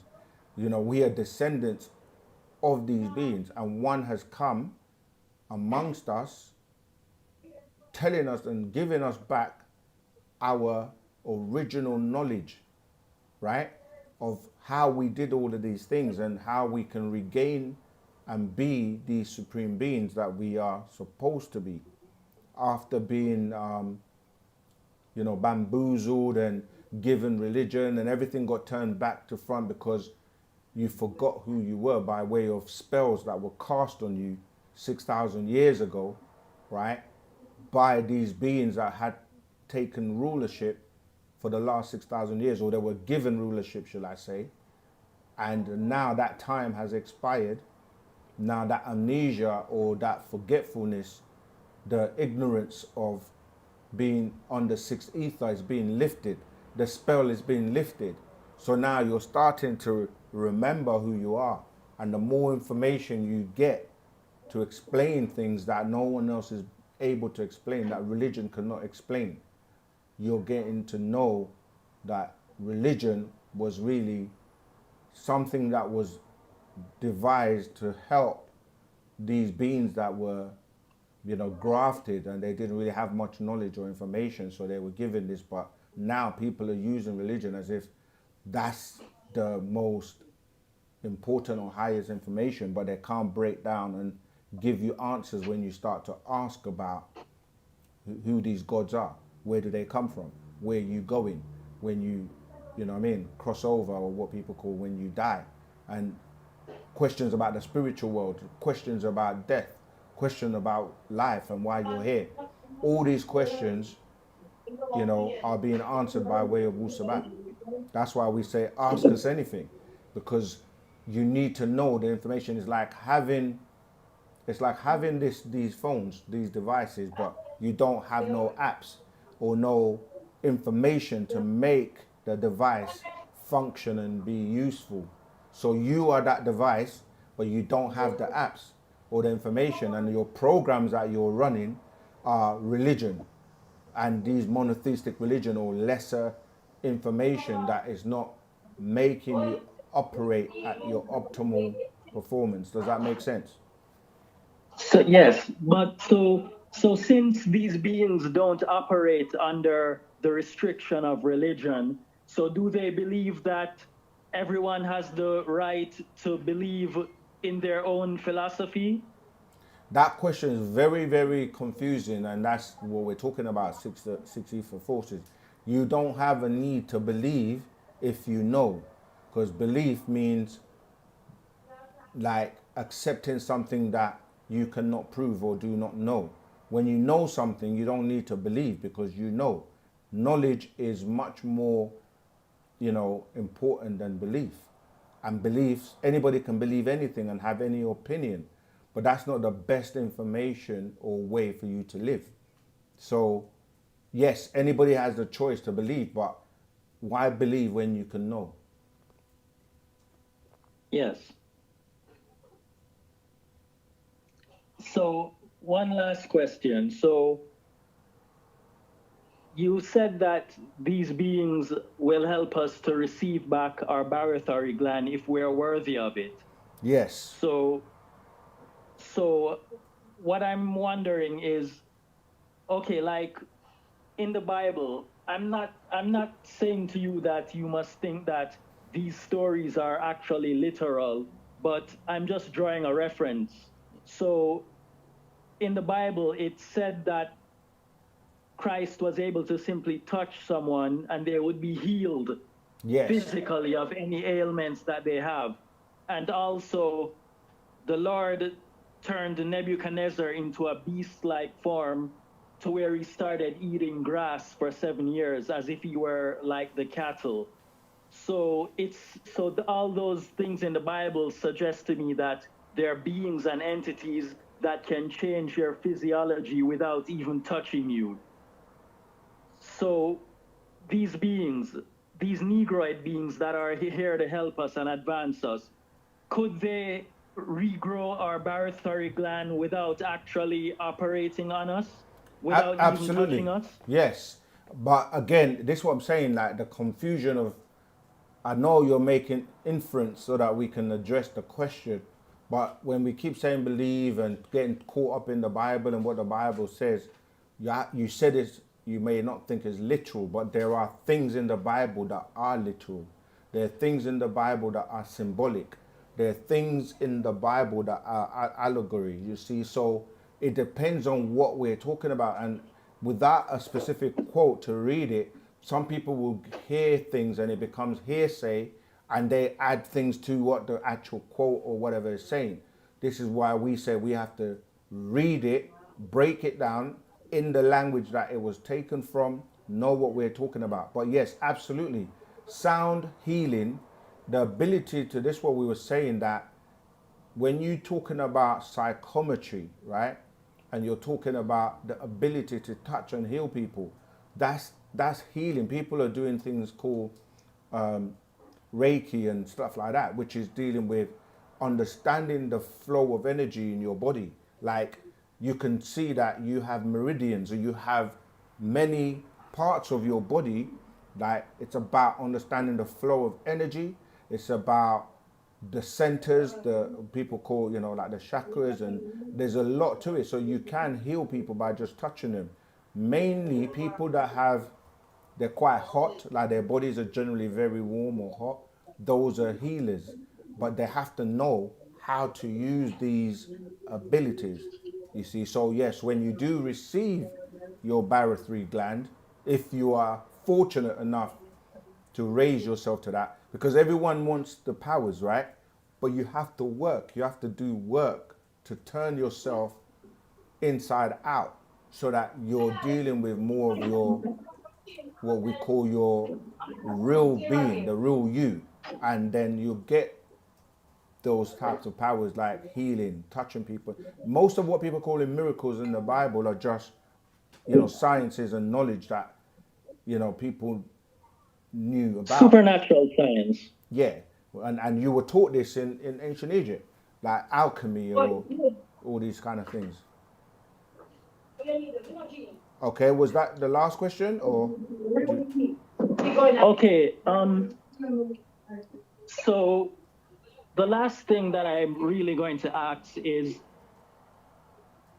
like, when it comes to like human consciousness, there are different states of consciousness. So is it possible for, like, if you have a lot of thoughts that are bothering you, can you get put into a state of consciousness where there are no thoughts that trouble your mind and you feel at ease, even if these are thoughts that are very disturbing to begin with? That's why we have a book called The Mind, because it teaches you what is the mind and how to deal with the mind. And people use practices such as meditation to be able to silence those thoughts, those disagreeable thoughts, or those thoughts, as you say, are going to be discomforting. So these are all things that we've been taught, and this is where you're starting to deal with, like you say, the spiritual aspects of your being. So yes, you can be in a celestial state of mind where none of these thoughts, disagreeable beings, disagreeable situations will have an effect on you. You see, so yes, that's Okay. possible. All right. All right. Thank you. You're welcome. All right, I've got to get through a lot of the questions because time is approaching. the end fast. Okay. Saket Ra. In a previous video, you talked about raising the vibration to achieve the green light. Is there a guide on how to do that? I'm in Charlotte, NC, and the family here is scattered, not working as one. Yes, there is, and it's a scroll the master put out called the Science of Healing, which ties into the previous brother's question, where he teaches you about how to heal yourself with the green light, because the green essence deals with healing. Okay, that's why anything healthy is green. When you look at vegetation and you look around you, it's that pulling that green energy. Now, the green light is a glitch because it comes from outside of here, because listen, you have the three primary colors, right? Which are what? Red, yellow, and blue. Now, to get green, you have to mix yellow and blue to get the green. And that's why the green is the energy that came by way of the green one, right? And in the Quran, he's referred to as Al-Khidir, okay? This is the green one. He has that healing light. But there are other rituals that we are taught in Wu-Sabat of how to heal yourself, you see. So we keep saying to people, come close, and so that you will learn these things. There are many things that are taught by way of the sons of the green light, okay, that we were taught, okay, and that has metamorphosized into what, or it metamorphosized into what became the ancient mystic or mystical order of Melchizedek. Because remember, Melchizedek is the one that Jesus was after, the order of Melchizedek. Jesus was referred to as the prince, and the Melchizedek was referred to as what? The king of Salem, or Salam, which is peace, right? So the green light, or the green one, is the one that controls that healing energy or vibration. And in that scroll, the Science of Healing, he explains in great detail how to do this, how you draw the green light. I'm not going to go into all the details here, but yes, you can learn by that scroll and others on how to do exactly that. And as far as Charlotte, in terms of the beings being scattered and not working as one, you have to start with yourself, and that's something we all have to work on, because we are dispersed and scattered all over the place since our land, our sanctuary was basically, stolen, and then we basically became all over the place. But you have to first start with the mind, because the mind is a state, and the master said wherever we are, as long as we're united mentally, we are automatically united physically. And it's only a matter of time, because before we're going to come back together in our communities, and there are communities now. So sometimes you may just have to be patient, or relocate, or find peace, where you can find it based on those that are on the same resonant frequency. All right. So yes, Saket Ra. All right, let's keep going. Rahubat, Damien. Rahubat, Maria. Rahubat Saken. I ask for many. What does justice for me look like in Wu-Sabat? Example, I'm drugged, and I don't know if I can say that online, but yeah.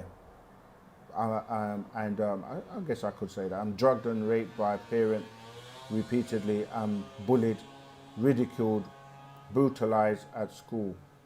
A lot of those are actually personal things, but we do have within Wu-Sabat our own way of dealing with things. We have like the 33 commandments, we have ethics, we have a lot of what we have may not be fully implemented at the moment because of what I said, that we're dispersed, but there are elders who are supposed to, you know, apply these things that we've been taught. And of course it depends where you are and so forth. So each situation will be addressed individually and based on its merits. But this is why we say, you know, be a part of the center. We do have, like I said, these things in place that we can use to kind of deal with what you're calling justice. But yeah, we'd have to deal with each case on an individual basis. But yeah, it's more of a personal situation, so we would have to know and speak to you on a more personal basis for that. All right. Let's keep going. So reach out, and let's see what we can do.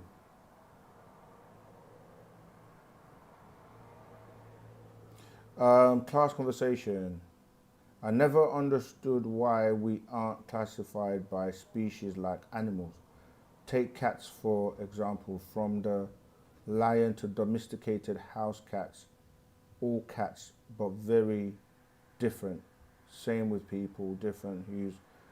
We actually are. That's why I was saying that we have different species within the different root races, and then we have many hybrids that come from that. So the Negroid race has 9 species. Then you have the Dravidian that has 3 species. You have the Caucasian that has 6 species. But each of these species also break down into many different things, like you know, like clans and so on and so forth. Okay. And yeah, in terms of eye shape, eye color, etc., we do. This is where the Sans people of South Africa, being the race that most people's genetics today come from, or their genetic traits can be traced back to. So we have a book, as I said before, the Designer Genes. I can't remember the exact title, but search that. Explains these different, like you say, you can look at someone, look at their ears, look at their nose, look at their mouth, look at their, you know, their eyebrows, etc., etc. It's broken down, the different traits that people have, and you'll find like the epipode of like the Asians, ties to them. You got the 9 ether curly hair that relates to the Nagaru. You got the dimples. You know, there are many things that you will see, but they all go back to the traits from the Sans people of South Africa. Love you all as the day do. Just felt led to share. We love you too. Divine love as shook, as we say. Pharaoh. See how much questions. Wow, there's so many questions. I'm going to do something just to kind of like make it a little bit fair. I'm going to go from the bottom up.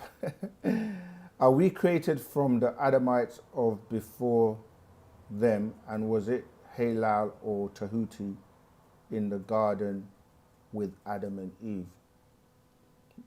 No, we're not created.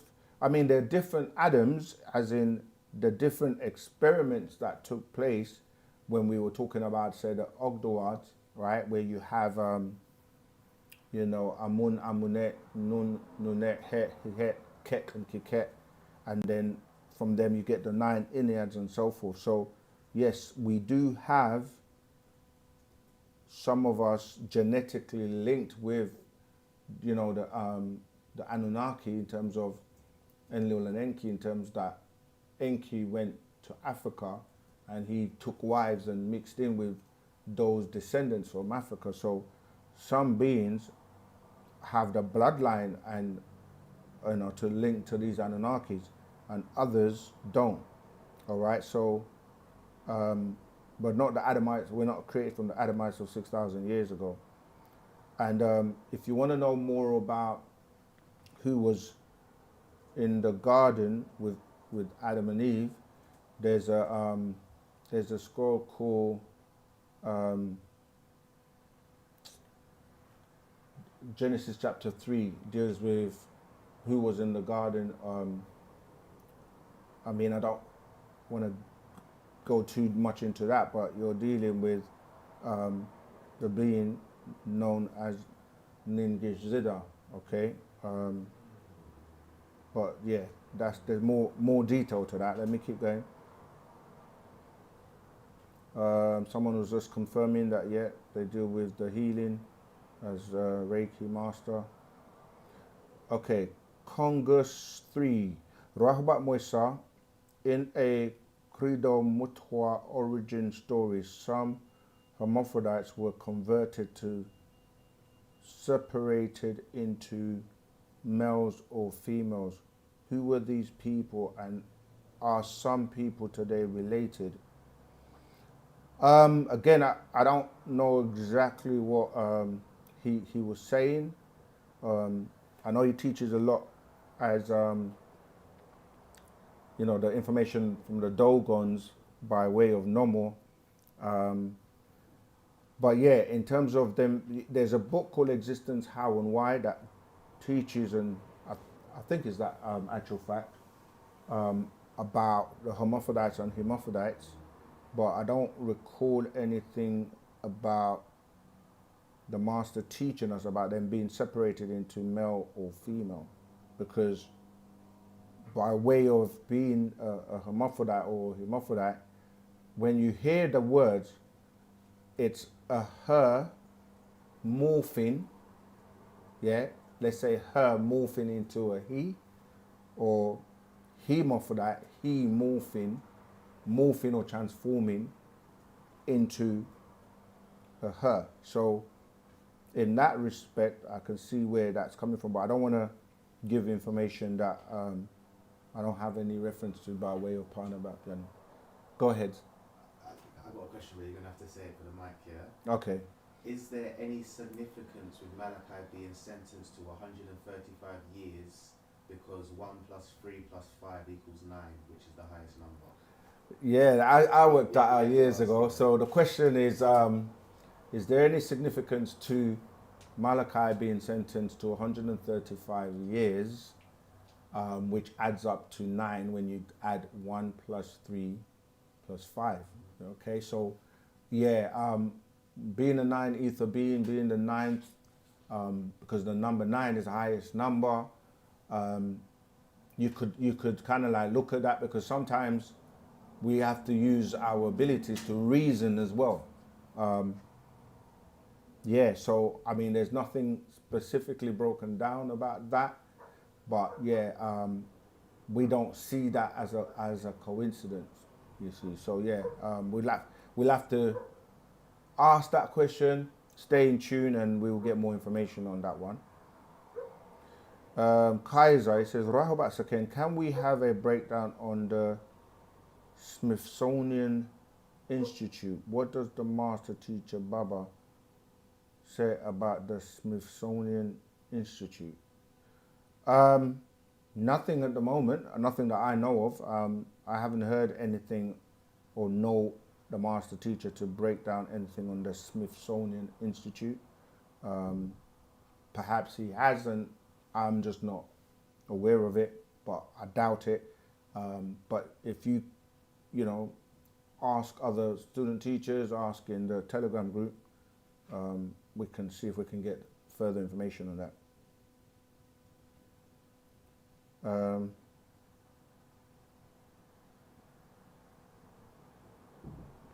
I don't know what that's about, the website. Okay, I don't know what that's about. Skip that one.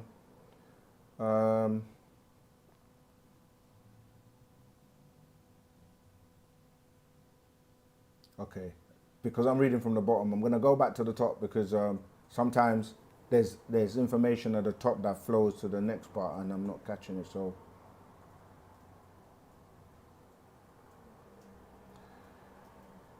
some of these questions, I don't know where you'll be getting this information from. So Ken, can you question on the information about falling skies? You have to give me more detail in terms of the reference, but I know there's a cartoon movie about that, but it depends on what people are calling the sky, because the sky, when you go up there, it becomes thin, isn't it? It's like, it's kind of like air. So it's not solid to fall in the way that I think you're describing, but it might be related, it might be symbolic, it might be relating to a craft or something falling from the sky. But yeah, I don't know anything about falling skies. Give me some reference as to where you're getting that information from. Let me go back to where I was from the top.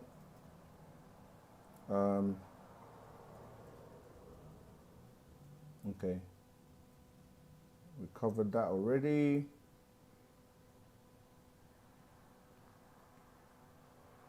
Let me just have a little juice because my throat, I've been speaking for a long time, and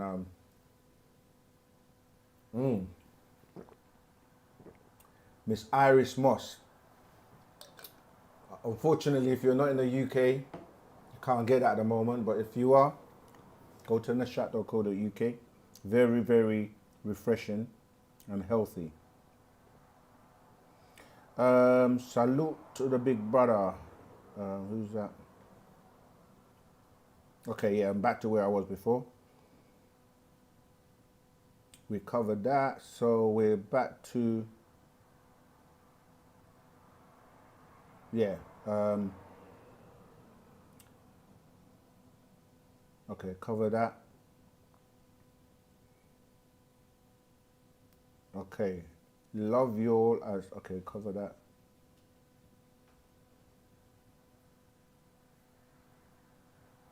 Zamal, I know your master teacher. Higher, I was just saying this Anu needs to bow down to Pa Nababianun, Dr. Malachi Zedok York, because he's, okay.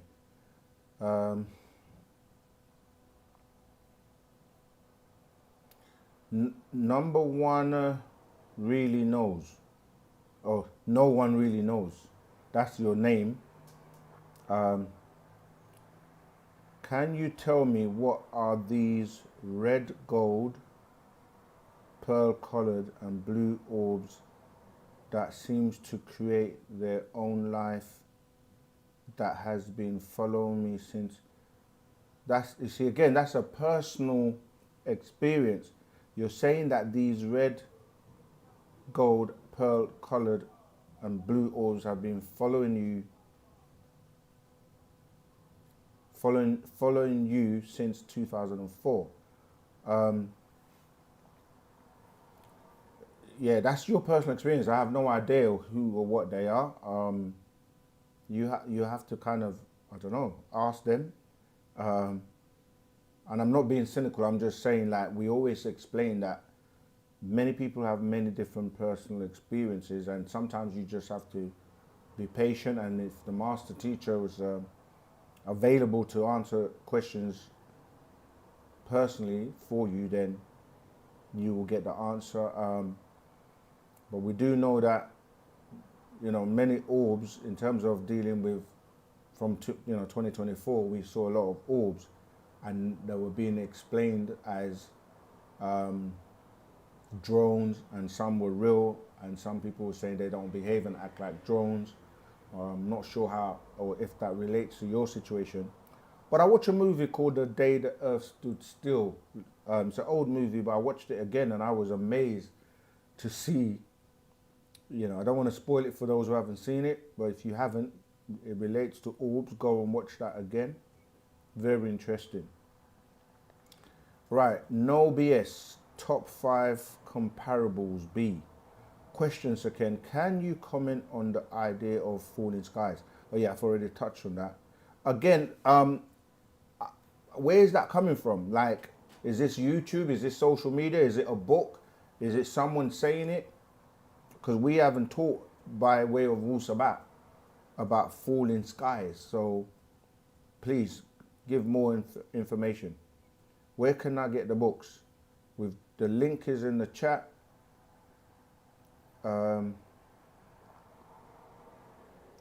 Zamal, the obelisk antennas that they stole, like Cleopatra's Needle in London, will it work for them or only for us to contact Orion and the Sirius star system? Great question.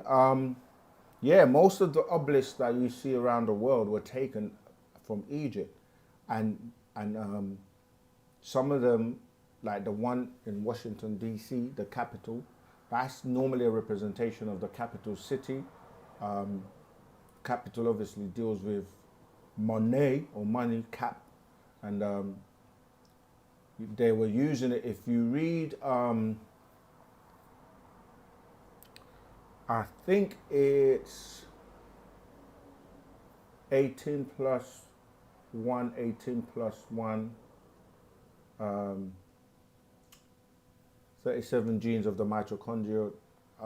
That scroll explains and shows you how the obelisk was a communication antenna that they were using to communicate with their overlords, and it was pointing to the Pleiades constellation. However, their overlords have left and have abandoned them because their time is up, and so it no longer works. But that was one of the ways they were using to communicate, because we know that pyramids and these obelisks were used for many reasons, and you know, the pyramids were used as communication devices as well as charging devices for crafts. And yes, there is a certain mystery to the point where it can't work unless you know how to utilize it. So yes and no, in the sense that they were using it and now it's no longer any use to them because they're not able to communicate with their overlords anymore.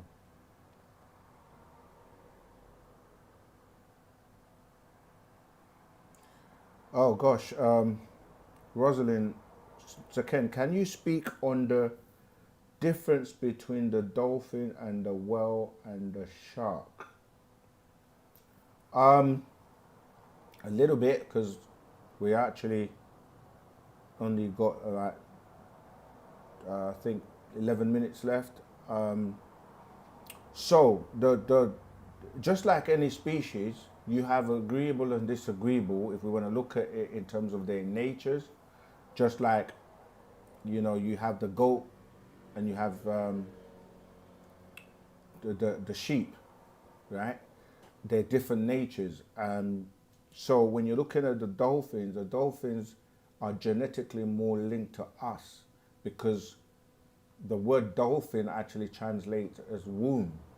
And the reason is because they are our parents, in the sense that the seed to germinate this planet, to produce us as humanoids, was placed in the dolphin in a capsule, and they came here and literally gave birth in terms of melting the capsules in the waters to germinate the water, and then we evolved from them. Not saying that there weren't other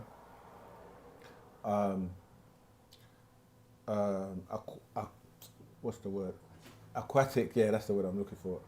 Beings that were evolving for millions and millions of years, but intelligent life forms from the Natharu was seeded into the dolphin, and then we evolved from those, right? So when you start to look at the prototype of the living cell dealing with the protozoa and the amoebas and the single cell organisms, that's the evolution, and we're talking about millions and millions of years. So the dolphin is much more intelligent.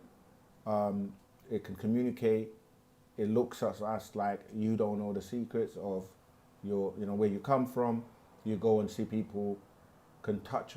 Children go to dolphins. Women used to go and have births. Do some research on this until they stopped dolphins. They get involved with helping them to give birth, because remember, we evolved from the waters onto land. But then you also had other beings or creatures like you say, that the shark, which is more violent, or eats flesh, and is that's why they made movies like what's that shark movie, famous one? Jaws. That's it, Jaws. I think it was like Jaws 1, 2, and people were frightened to go into the waters because they're completely opposite to the dolphins. And the whales, again, they are much more advanced. They're kind of more in between the shark and the dolphin. And obviously they tell you the story of Jonah and the whale. But yeah, so I hope that's giving you some information, but I can definitely look more into that, because there is a chapter in the Holy Tablets that goes into those particular beings that you've mentioned. Okay, let's keep going so we can get more questions in.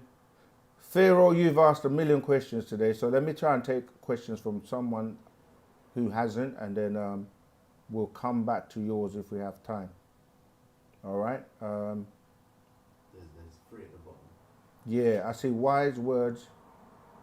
Okay, I covered already. Thank you on earth. Des Mellow Beats, I haven't. Rahubat Zama, what are the steps needed to take for us as 9 ether people to truly unite and come together as one, away from 6 ether doctrine and control? Man, like, that's $1 million question, but it's actually very simple.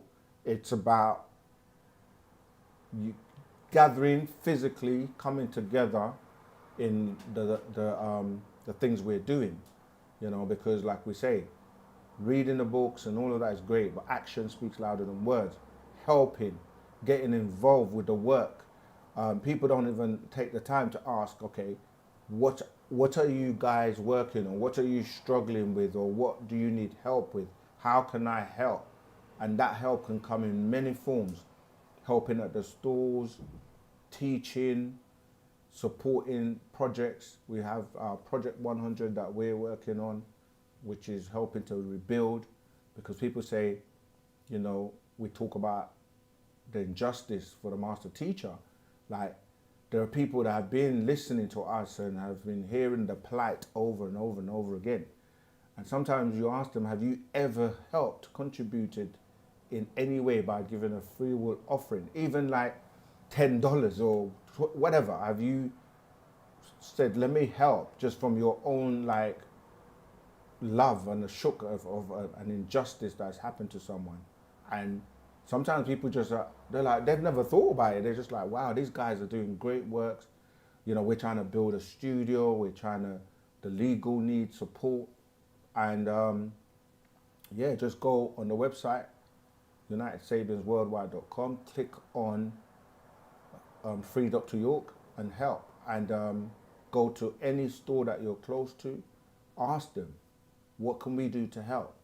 Because every day, even just what we do here, like we need people to help. We have a lot of videos, we edit, we do a lot of work just to bring the information to you. So to unite, first of all, you have to get yourself right. Like, think and use your mind in the best way and reason, and then go and help and get involved, participate, don't just spectate, and that love has to come from your heart, in terms of, do you truly want us to come together, and do you truly want us to have the things that will mean that we're self-sufficient and self-reliant, and how everyone has skills, everyone has something to bring to the table or something to give. So great question, Des, Mellow Beats, and those are the type of questions that we want people to get to after they've actually, we know you're benefiting from what we're doing, but are you just a taker? You just take, or do you want to give back a little to help us progress? Help OSM Vision reach the next target, which is what, 1 million subscribers. Can you help us do that?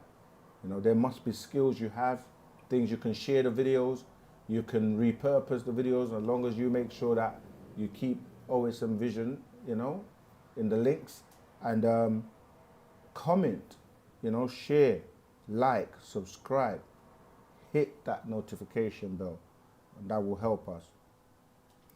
Triple, will they give us American Negroes problems trying to return back to our African ancient nations? They being the colonial administrators. Of course, I mean, in the sense of, just look at the price tickets to go to your home country compared to anywhere else. And, it's a love-hate relationship because, they love you to be around and do all the work and do things, and but when you try to leave, it's like, no, because we need you. But it's like a love-hate relationship, because you hear people talking about a lot of the immigration problems now at the moment. We kind of really don't get distracted by all of that stuff because, it's like the same problems were around and have been around for a long time. And we don't get into the, the race wars and the racism. That's why we say no one wins the race in racism. But yeah, you should still come closer and work together to see how we can make that journey. Where are we? Got 2 minutes left, so last couple of questions. Class conversations. Is Nibiru the same as the mothership spoken of in the Quran, and as well as the wheel seen in Ezekiel's? No, they're different crafts. The mothership is the crystal city, okay, that is spoken about. Ezekiel's will is another craft that he saw. This is why today many people are seeing different types of crafts, because there are different types of crafts. There's cylinder-shaped crafts, there's crown-shaped crafts, they're what people call saucers, flying saucers type shaped crafts. There's Nibiru, which is looks like a planet. There's so many different crafts, and each it's a fleet of crafts. So like an airline will have different crafts.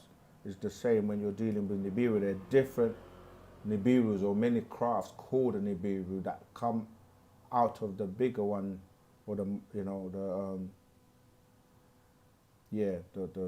Nibiru doesn't come into our atmosphere. And the mothership was spoken about by the Honorable Elijah Muhammad, dealing with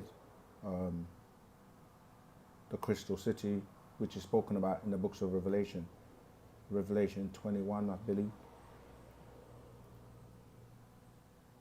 How can the master teacher be free in this world? It depends on what you're calling free, but free as in the physical body not being locked up and incarcerated in ADMAX. But obviously freedom, there's mental freedom, there's spiritual freedom, there's different types of freedom, but we're talking about the physical body to kind of be amongst us, and he will be doing that, all right? Very soon, very soon. We love him, we care, we keep fighting until he is going to be physically free amongst us. That was Iz or IZ. Remember, if you would like to do a one-to-one with me, Saken, you can email, right, info@osmvision.co.uk, and we can get you booked in. We have a schedule, and we can have that one-to-one. We can do it from wherever you are as well, so it doesn't always have to be physical. You can be on Zoom and we can do it, all right? It's a privilege to speak to different people around the world. Jar King, I think this is the last question for the day. Is this the reason why some places in the USA makes it illegal to interact with the dolphins, exactly, because they started to know, as I said, they communicate, they use echolocation, and it was really helping women to have children in a much more easy way. And the last question for the day, I've been trying to properly interpret why I fly in majority of my dreams, 40 plus years now. I also have visions while awake that are premonition of what's coming. Yeah, we've spoken about this. People can time travel, remote view, travel astrally, and you got to learn about your powers. And what we keep telling people, that we're supreme beings, we just lack the information to know what to do and how to control it. And this is definitely the last question, and it will look like we've covered everyone. How does something always exist? How does something not have a beginning or an end? Simply because we're dealing with cycles. Because when we say the all, you cannot take from and you can't add to, because it's constant transformation. Why we say circles or cycles, because you go from hot to cold, up, down, life, birth, life, death. Everything is in cycles. And that's how it's been planned and set up by our ancestors on Daru. Right, that's it, folks. We've come to the end, and we want to give love a shook to everyone who joined us today, all those on TikTok, everyone that called in, everyone that helps us, support us, like, share, subscribe. All right, until next week, same time, same place, I'm Saken signing out. Our souls matter. Peace.